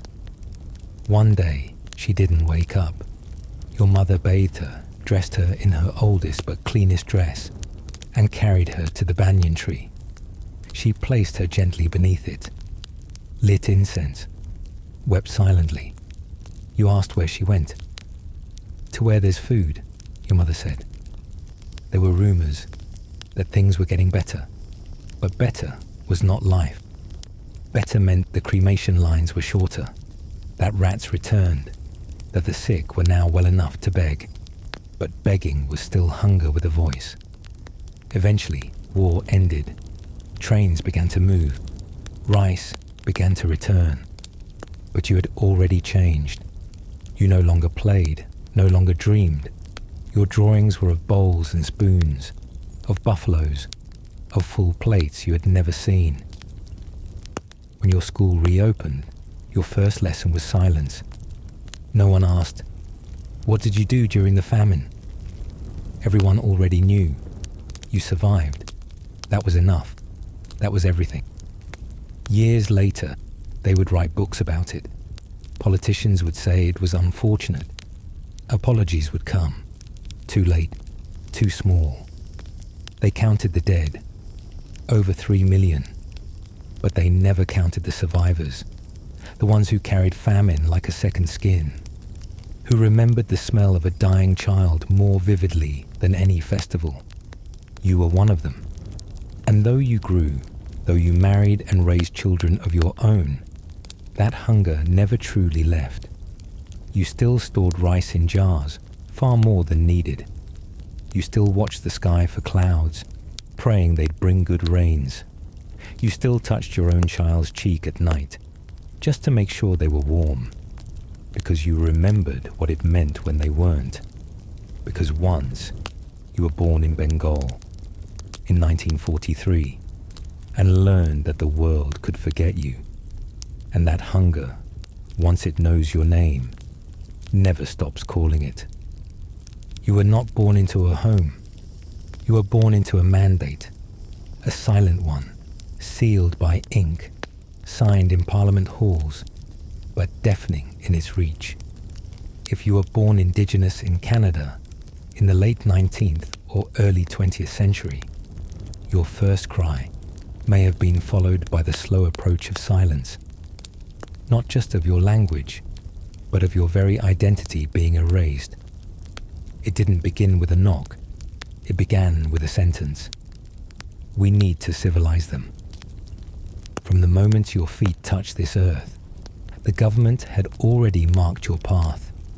You would be taken, maybe at 5, maybe younger, pulled from your mother's arms, bundled onto wagons, trains or steamboats. You wouldn't know where you were going. Only that her face grew smaller in the distance, her voice muffled behind you. That would be your last memory of home for years.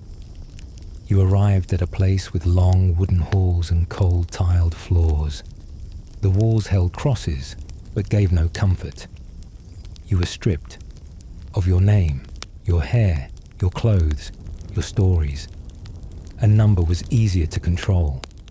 A haircut was quicker than listening. A uniform replaced your moccasins.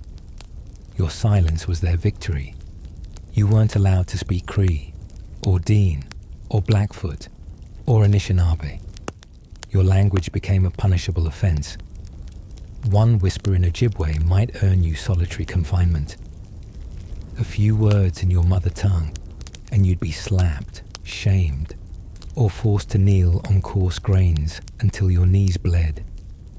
The language of your ancestors, their prayers, their lullabies, was turned into contraband. The dormitories were lined like barracks. Children lined up every morning at 5 a.m., called out by numbers.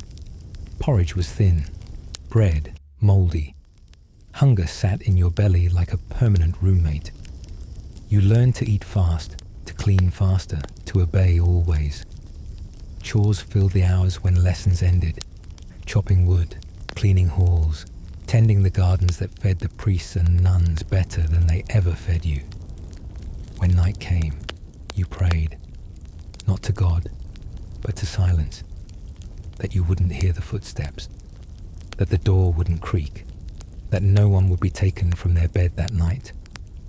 But sometimes the footsteps came, and then there was crying. The worst part wasn't the beatings, or the hunger, or the lice. It was forgetting the songs your grandmother sang while grinding corn, forgetting the smell of cedar smoke in the morning, forgetting how to dance during the full moon, forgetting what it meant to belong. When you finally returned, if you did, the land was the same, but you were not. Your tongue stumbled over words that once came easily. Your laughter didn't match your siblings. You had forgotten how to be who you were, and they had forgotten how to greet you. Your parents, once confident and proud, seemed smaller now. Maybe it was age. Maybe it was grief. Because they had lost you twice. Once when the priest took you, and again when you came back speaking English and flinching at their touch. Some children never made it home. Their graves are unmarked. Their names were never written down. Their stories buried beneath schoolyards now being excavated. Not just by archaeologists, but by memory itself. And what did this system call itself? Education. What did the church call it? Salvation. But you, the child, you called it something else. You called it loneliness. You called it shame. You called it forgetting. You were one of thousands. Some schools held 100 children. Others held more. In all of them, silence echoed louder than lessons. Escape was not just improbable, it was invisible. Where would you run? The school was hundreds of kilometers from your reserve. The forests were vast. The winters were merciless. Some tried. A few made it. Many froze. Their bones found decades later beneath moss and snow, still wearing the stiff wool of school uniforms. Your parents couldn't come for you. They weren't allowed to. Letters were intercepted. Visits denied. Their prayers unheard by authorities or by God. They stood helpless as truckloads of children vanished from the reserve each year and returned thinner, quieter, or not at all. For you, every year at the school erased a little more, not just of language, but of trust, of love, of self-worth.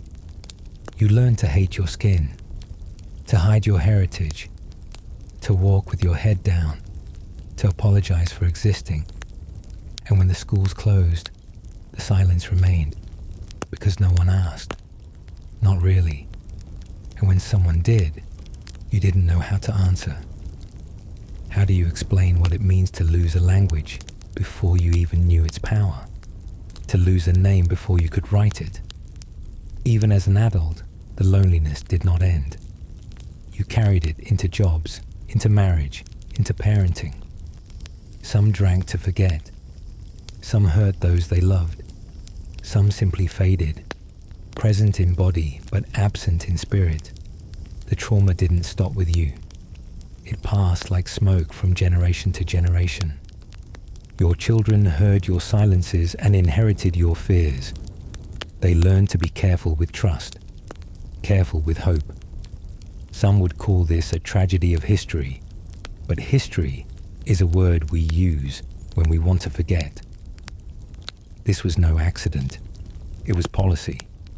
And the words of one survivor still echo across Canada. One of my most persistent emotions while in residential school was overwhelming loneliness and a bewildering feeling of abandonment.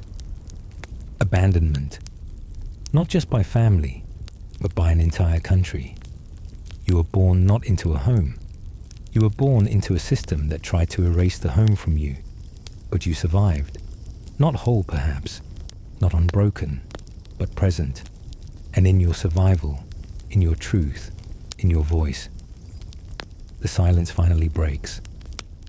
You were born beneath the red clay sun of Georgia, where your ancestors once sang to the rivers and carved meaning into the mountains. The air still held the scent of corn from your mother's woven pouch. But the land no longer belonged to you. It belonged to someone who had never seen your trees, never walked your trails. Someone who signed your future away with a pen. Before your feet had even touched the path, the journey had already begun. You were too young to understand the word removal, but you felt it in the frantic way your mother packed her shawl, in your father's silence, in the sudden knocking on the door. Soldiers. You watched as sacred belongings were left behind, as neighbors disappeared, as elders wept quietly and children clung to their toys before dropping them in the dirt. Homes weren't destroyed by fire, but by absence, by the sudden stillness of a hearth that would never again be lit. They gave you days, not weeks.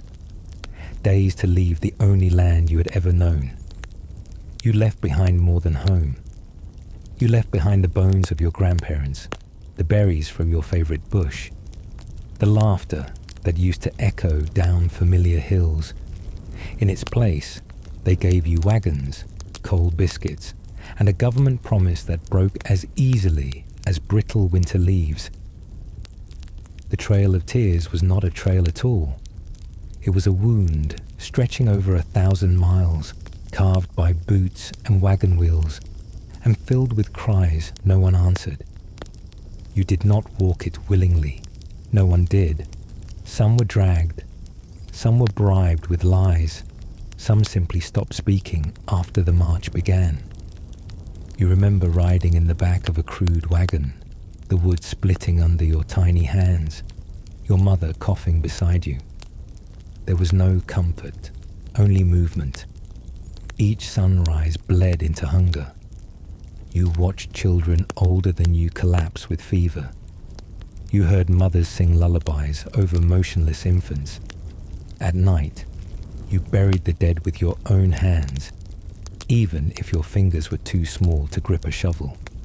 The snow didn't care how small you were. The wind did not pity you. It carved your cheeks raw and whispered that you did not belong. The soldiers wore stiff uniforms and sharper expressions. They did not hate you, perhaps. That would have required recognition.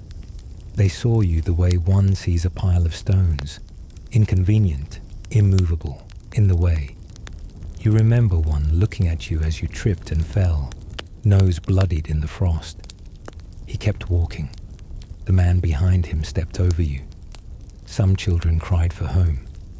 Others stopped speaking altogether. You stopped speaking too, not out of fear but exhaustion. What words were left anyway? There were no more names for the rivers you passed. No one could tell stories when their throat was full of dust and sorrow. The world had become one long road of forgetting, and the price of survival was silence. Your feet swelled. Your breath rattled. You remember the smell of rot when you passed the shallow graves of those who couldn't go on. Sometimes the bodies were not buried. There was no time. Time belonged to the officers. Time belonged to the ones who said this was progress. But you knew what it really was. Erasure. Your mother tried to make a fire one night, hands shaking as she struck flint on frozen ground. Her tears fell without sound. She looked at you as if apologizing for the world. She whispered a prayer in a language you barely remembered. It was the last time you heard it spoken aloud. When the rains came, the wagon stuck in mud. You remember the screams of a young girl swept downriver. No one chased her. No one had the strength. The next morning, a child was born under a canvas flap, wailing weakly into the mist. That same night, an old man passed away. The trail took as it gave, breath for breath, soul for soul. The sky remained unchanged. In the holding forts before the journey even began, disease had already claimed so many. Cholera stalked the rows of cots like a hungry spirit. Infants faded in their mother's arms before a single step was marched. You had been one of the lucky ones, if survival could be called luck. Others did not leave the forts at all. Some never made it out of Georgia. Escape was a fantasy. Soldiers surrounded every mile. And even if you ran, where would you go? Your homeland was taken, sold, built upon.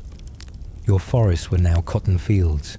Your trails were paved over by other men's roads. There were no directions that led home anymore, only forward, through swamp and storm and death. At night, your dreams were filled with voices calling you backward, but your feet kept moving. Sometimes you tried to imagine the land at the end of the trail. Would there be food? Would the rivers speak your name again? But you knew, deep down, that you were not walking toward sanctuary. You were walking toward survival, nothing more. The adults grew quieter with each mile. Their songs stopped. Their stories stopped. They began speaking in glances and silence. The younger ones, your siblings, your cousins, began to forget the shape of your old home. You saw it in their eyes, the soft blur of memory hardening into myth. Somewhere along the trail, you passed a tree split by lightning. It stood like a marker, charred but upright. That image stayed with you long after the journey ended. You felt like that tree, burned but not broken, rooted in a story no one wanted to hear. Years later, you would sit by a fire and tell your own child about the trail. You would not speak of the cold, or the hunger, or the graves. You would speak of your mother's shawl, of the single cornbread she saved for you when she had nothing else, of the song she hummed, the one with no words, that held you upright when your body wished to fall. The trail of tears never truly ended. It lived on in the faces of those who remembered, and even more so in the eyes of those who did not. It became a scar passed down in silence, in prayers interrupted by tears, in ceremonies performed beneath unfamiliar stars. And yet, there was still breath in your lungs. There was still soil beneath your fingernails. Somewhere in Oklahoma, your people planted corn again. They rebuilt stories from fragments. They held the memory, even when the world tried to erase it. Because that's what survival is. Not the absence of death, but the defiance of forgetting. You were born into loss, but you became a witness. And in every step you took, every mile endured, you told the world, without ever speaking, that you were still here, still walking, still Cherokee. You were born into the sway of green blades and rusted machetes, not as a farmer, not as a guest, but as the child of a promise broken before it was spoken. In the heart of the Indian Ocean, where the winds whispered tales of distant home, thousands of families labored under the sun on the island of Mauritius. British flags fluttered overhead. The sugarcane fields rippled with ghosts. And beneath it all, a child's first breath became part of a machinery built not for life, but for extraction. You would not learn your grandparents' stories, not the legends of rivers in Bihar, not the lullabies sung in Oria or Tamil. The plantation would become your cradle, your school, your grave. This was indenture, but its silence screamed like slavery. Your parents had been promised land, wages, return passage. But once the ink dried on recruitment papers, many signed with a thumbprint or under duress. Those words blew away like dust. They arrived with hope. They stayed in chains. Each morning before the sun lit the cane fields, the barrack doors creaked open. Your father's feet hit the earth first. He didn't stretch. There was no time. A rusted sickle hung by his waist, and with it, the weight of survival. Your mother followed, a baby, maybe you, wrapped in cloth and tied to her back. She would work through the heat, pausing only when the foreman wasn't watching to feed you. Sometimes there was no milk. Hunger had made her dry. So you cried, and no one came. The estate ran on sweat, and children were expected to contribute. By age 5 or 6, you'd be plucking weeds or carrying baskets. No school, no chalkboard, just orders barked in English or French, neither of which you understood. Speak Bhojpuri, you might be whipped. Pray in Sanskrit, you might be mocked. Your culture was a target. There was no play, no rest, just survival. Food came in tins, rice, lentils, sometimes salt fish. You learned to be grateful for moldy bread, to lick metal bowls clean.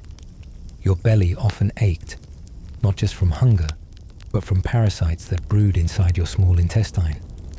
Medical care? Only if you could still walk to the fields. And at night, the nights, your family returned to the cramped rooms that passed for shelter. Wooden floors, tin roofs, no pillows, no blankets, just bodies, pressed together, trying not to cry from the pain of a day that looked exactly like the next.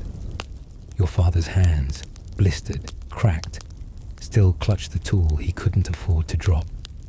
Your mother's arms, once meant for cradling, now stiff with strain, barely encircled you before sleep. The laughter of childhood. You might hear it in the cane fields, in fleeting moments. But joy here was rationed, like everything else. An escape.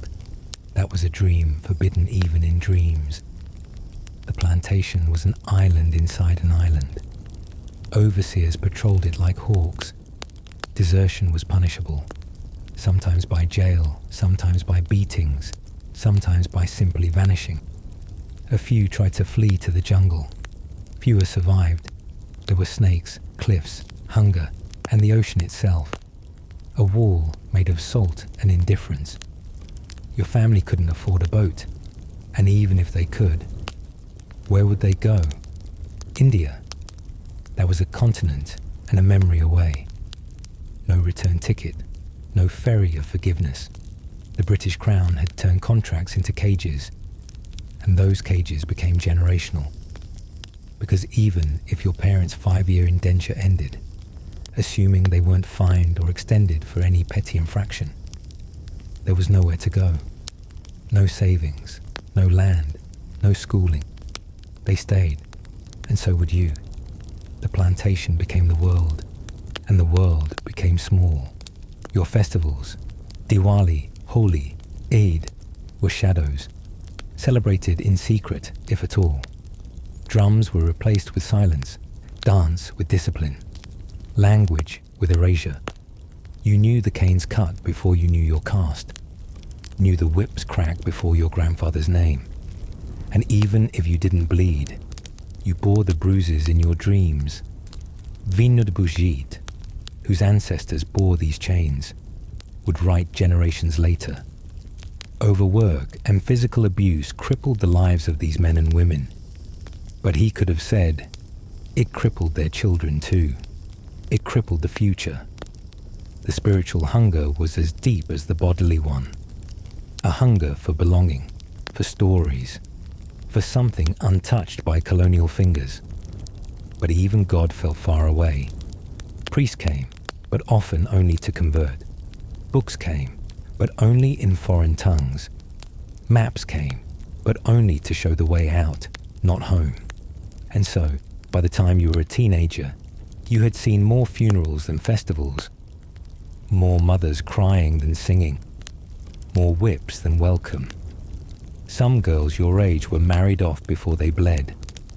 Some boys learned to drink away pain they didn't yet have words for. You, perhaps, became numb, not because you were unfeeling, but because you had felt too much too soon. And when the sugar was bagged and shipped, off to London, Liverpool, Calcutta, none of your family's names were on the invoice. Just weight, just profit, just silence.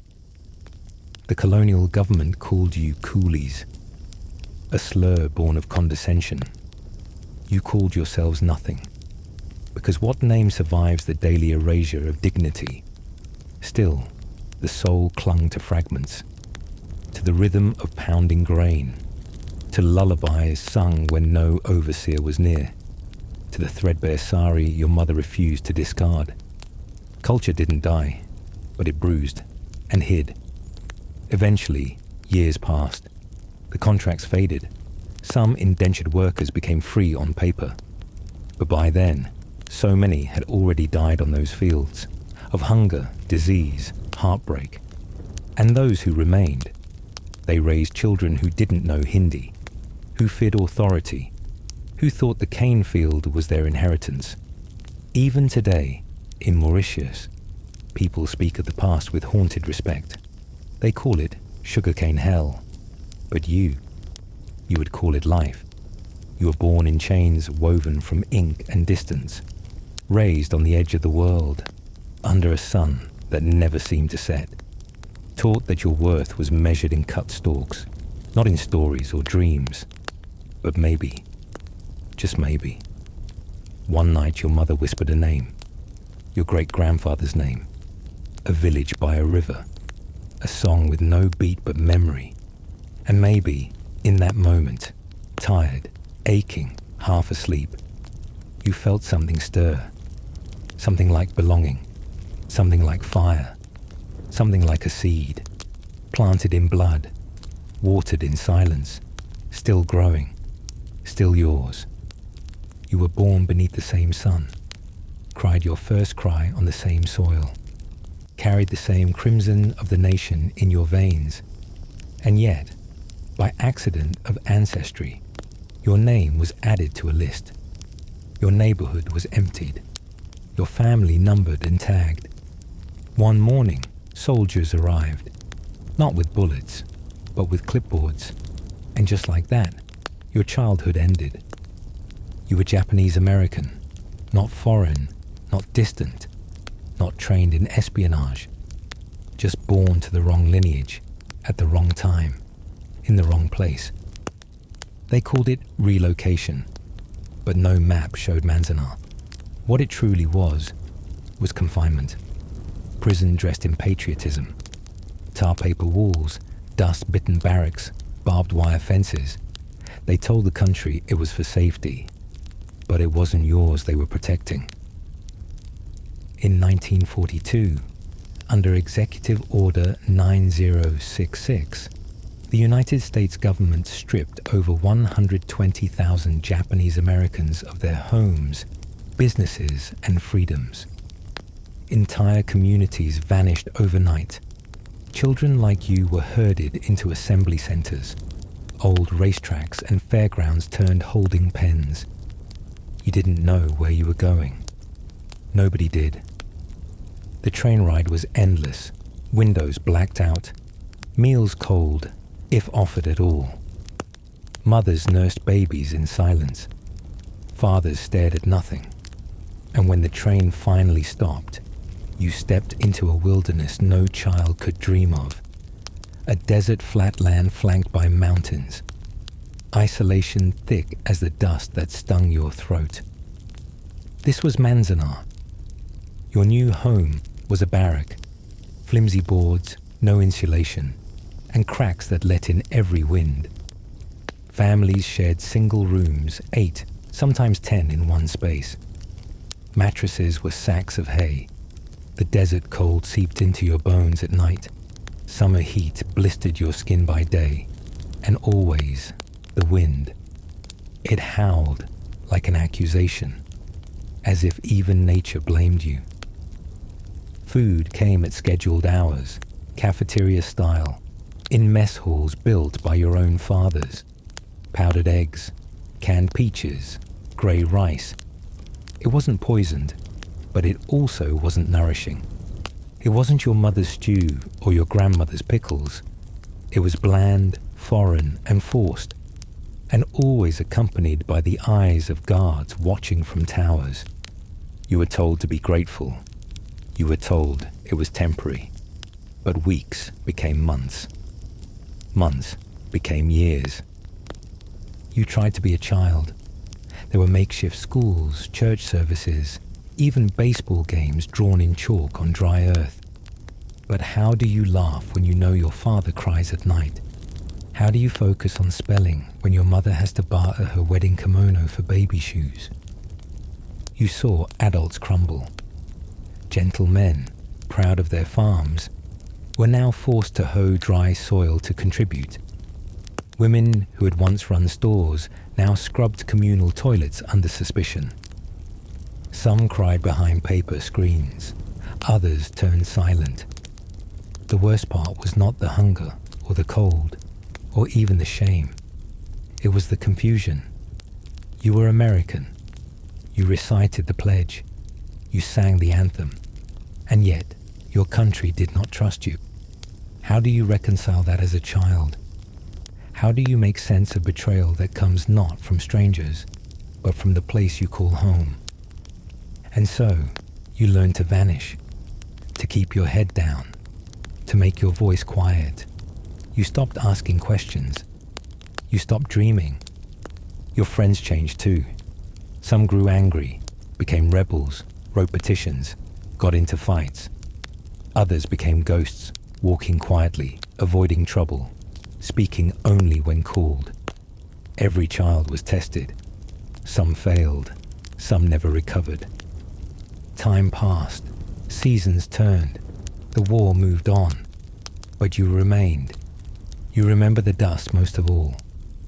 As Joseph Kurihara, one internee, once said, "We slept in the dust.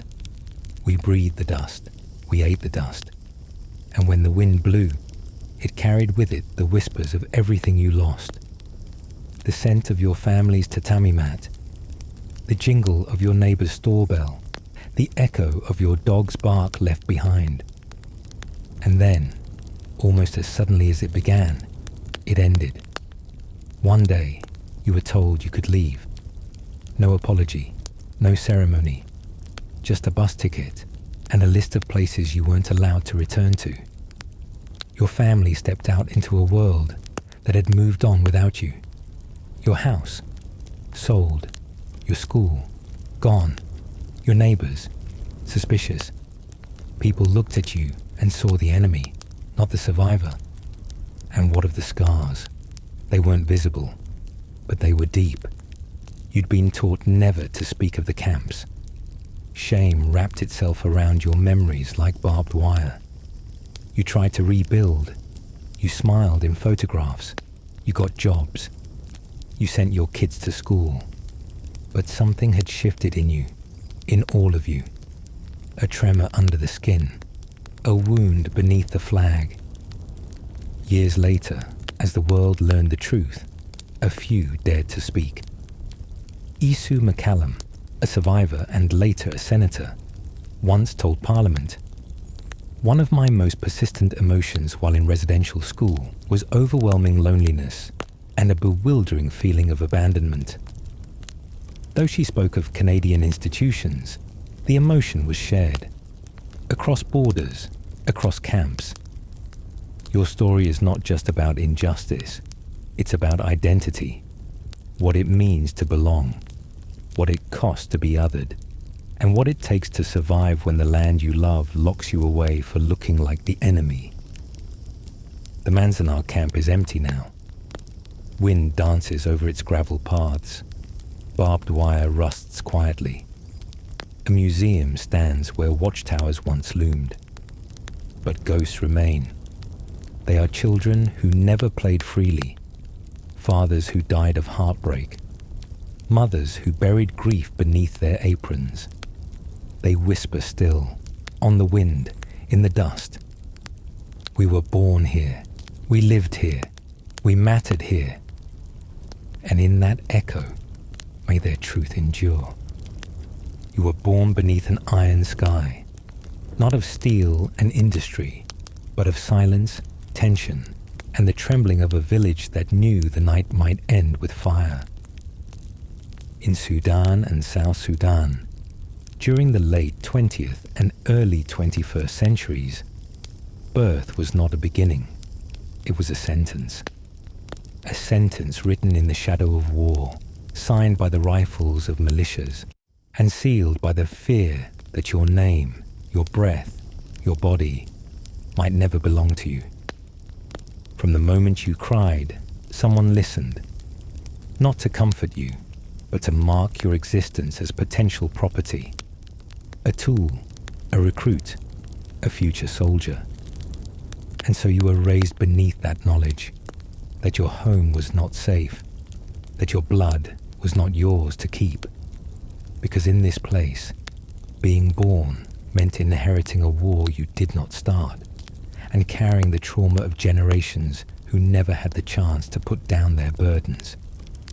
You belonged to no one, and everyone. A child watched by mothers with shaking hands, by fathers pretending not to be afraid. And when the trucks rolled in, when the men with guns and flags and loud voices came, they did not care if you were 6 or 16. They came with promises of power, but they took your childhood instead. Your village had no walls, only prayers. The morning air held a bitterness, the residue of smoke from a distant raid, the rustle of sandals hurried across dirt paths. Mothers bundled infants tighter, told older siblings to be quiet, to stay close, to run if anything happened. You played games with escape routes in mind. You memorized the safe bushes, the rivers you might swim across, the trees that bent just low enough to climb and vanish. You learned not to cry loudly, not to ask too many questions, because even your questions could be punished.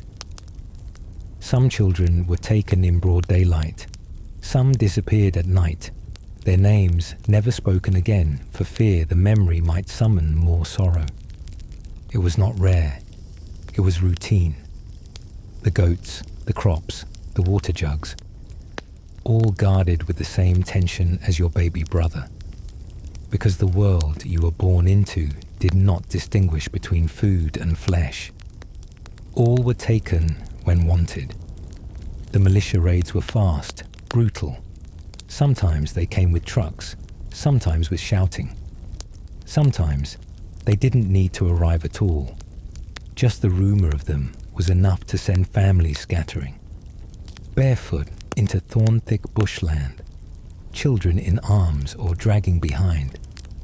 And when they caught you, your training began. You were given a new name. You were told you were no longer a child. You were a soldier now. Your hands were forced to grip a gun too heavy for your arms. You learned to march, not to ask, to chant, not to cry, to fire, not to feel. They called it discipline. You called it disappearing. From dawn you marched, feet blistered, backs sore from gear. Sometimes you carried a sack of grain, sometimes the body of a fallen friend. The days were filled with drills, orders, punishment. The nights were worse, cold, long, filled with whispers you couldn't understand. Older boys muttering to themselves, commanders shouting in drunken rage, a silence that could shatter at any moment. You slept beside strangers, your ribs counting every breath, your stomach echoing with emptiness. You dreamed of home, and woke up remembering it was gone. Some of you were taught to use rifles. Others carried ammunition. Some were made to stand guard in a forest too dark to see. A few, barely teenagers, were made commanders' servants, a fate no less harrowing. Even those who stayed behind, those not taken, they did not escape. For in the aftermath of raids, families would search ashes for names. Mothers would dig shallow graves for the children returned too late. Fathers would pretend to be strong so the rest might not break. In Sudan, the war did not just scar the land. It shredded the soul. Escape. It was a myth. Villages were surrounded. Fleeing meant risking bandits, landmines, hunger, wild animals, betrayal. Even if you made it out of the jungle, you needed papers, a name, an identity the world would believe. Most had none.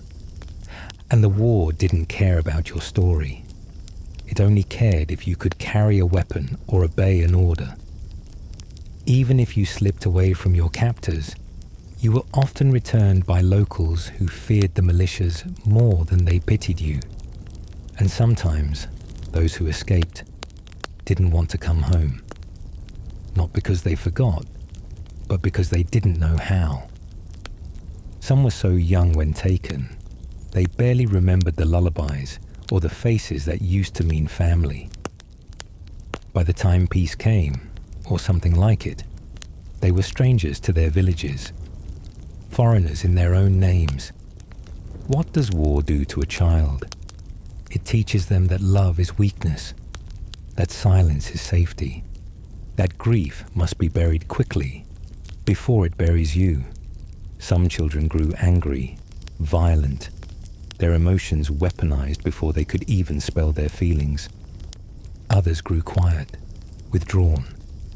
They sat by fires and stared at nothing, replaying memories too sharp to speak aloud. Nightmares were common. So were outbursts, scars, fear of loud noises, fear of uniforms. Some turned to drink, to numb the ache. Some turned their trauma inward. Some never came back at all. Bodies lost in rivers, jungles, forgotten camps. And some survived. Emmanuel Jal, abducted at the age of 7, later said, "What we knew, the life, the beautiful life we had, was taken." His voice, a voice of millions, a single thread in a tapestry of grief. The war left holes in families, in villages, in history, and worst of all, in memory. Because when a generation is raised in fear, the stories they tell are only fragments. The lullabies stop being sung, the rituals are forgotten, and even language grows thin, like paper worn from too many hands. Time moved forward. Some militias disbanded. Peace treaties were signed. Flags changed. Maps were redrawn. But the scars remained. In the eyes of children grown too fast. In the mothers who still flinch at thunder, remembering air raids. In the empty schoolhouses where laughter once echoed. And in the young men who never learned to dream beyond survival. Sudan's war didn't just kill. It rewired what it meant to be born, to belong, to grow. And while headlines moved on, while the world turned its gaze to new conflicts, those born in that place, in that time, continued to carry a silence heavier than any weapon. There is no ending to a story like this, only pauses, echoes, shadows. But maybe in telling it, we grant a little light, a little space for the names that were never written, for the dreams that never grew, for the children who lived, not as symbols, but as human beings, caught in a war they did not choose, and lost in a history we must never forget.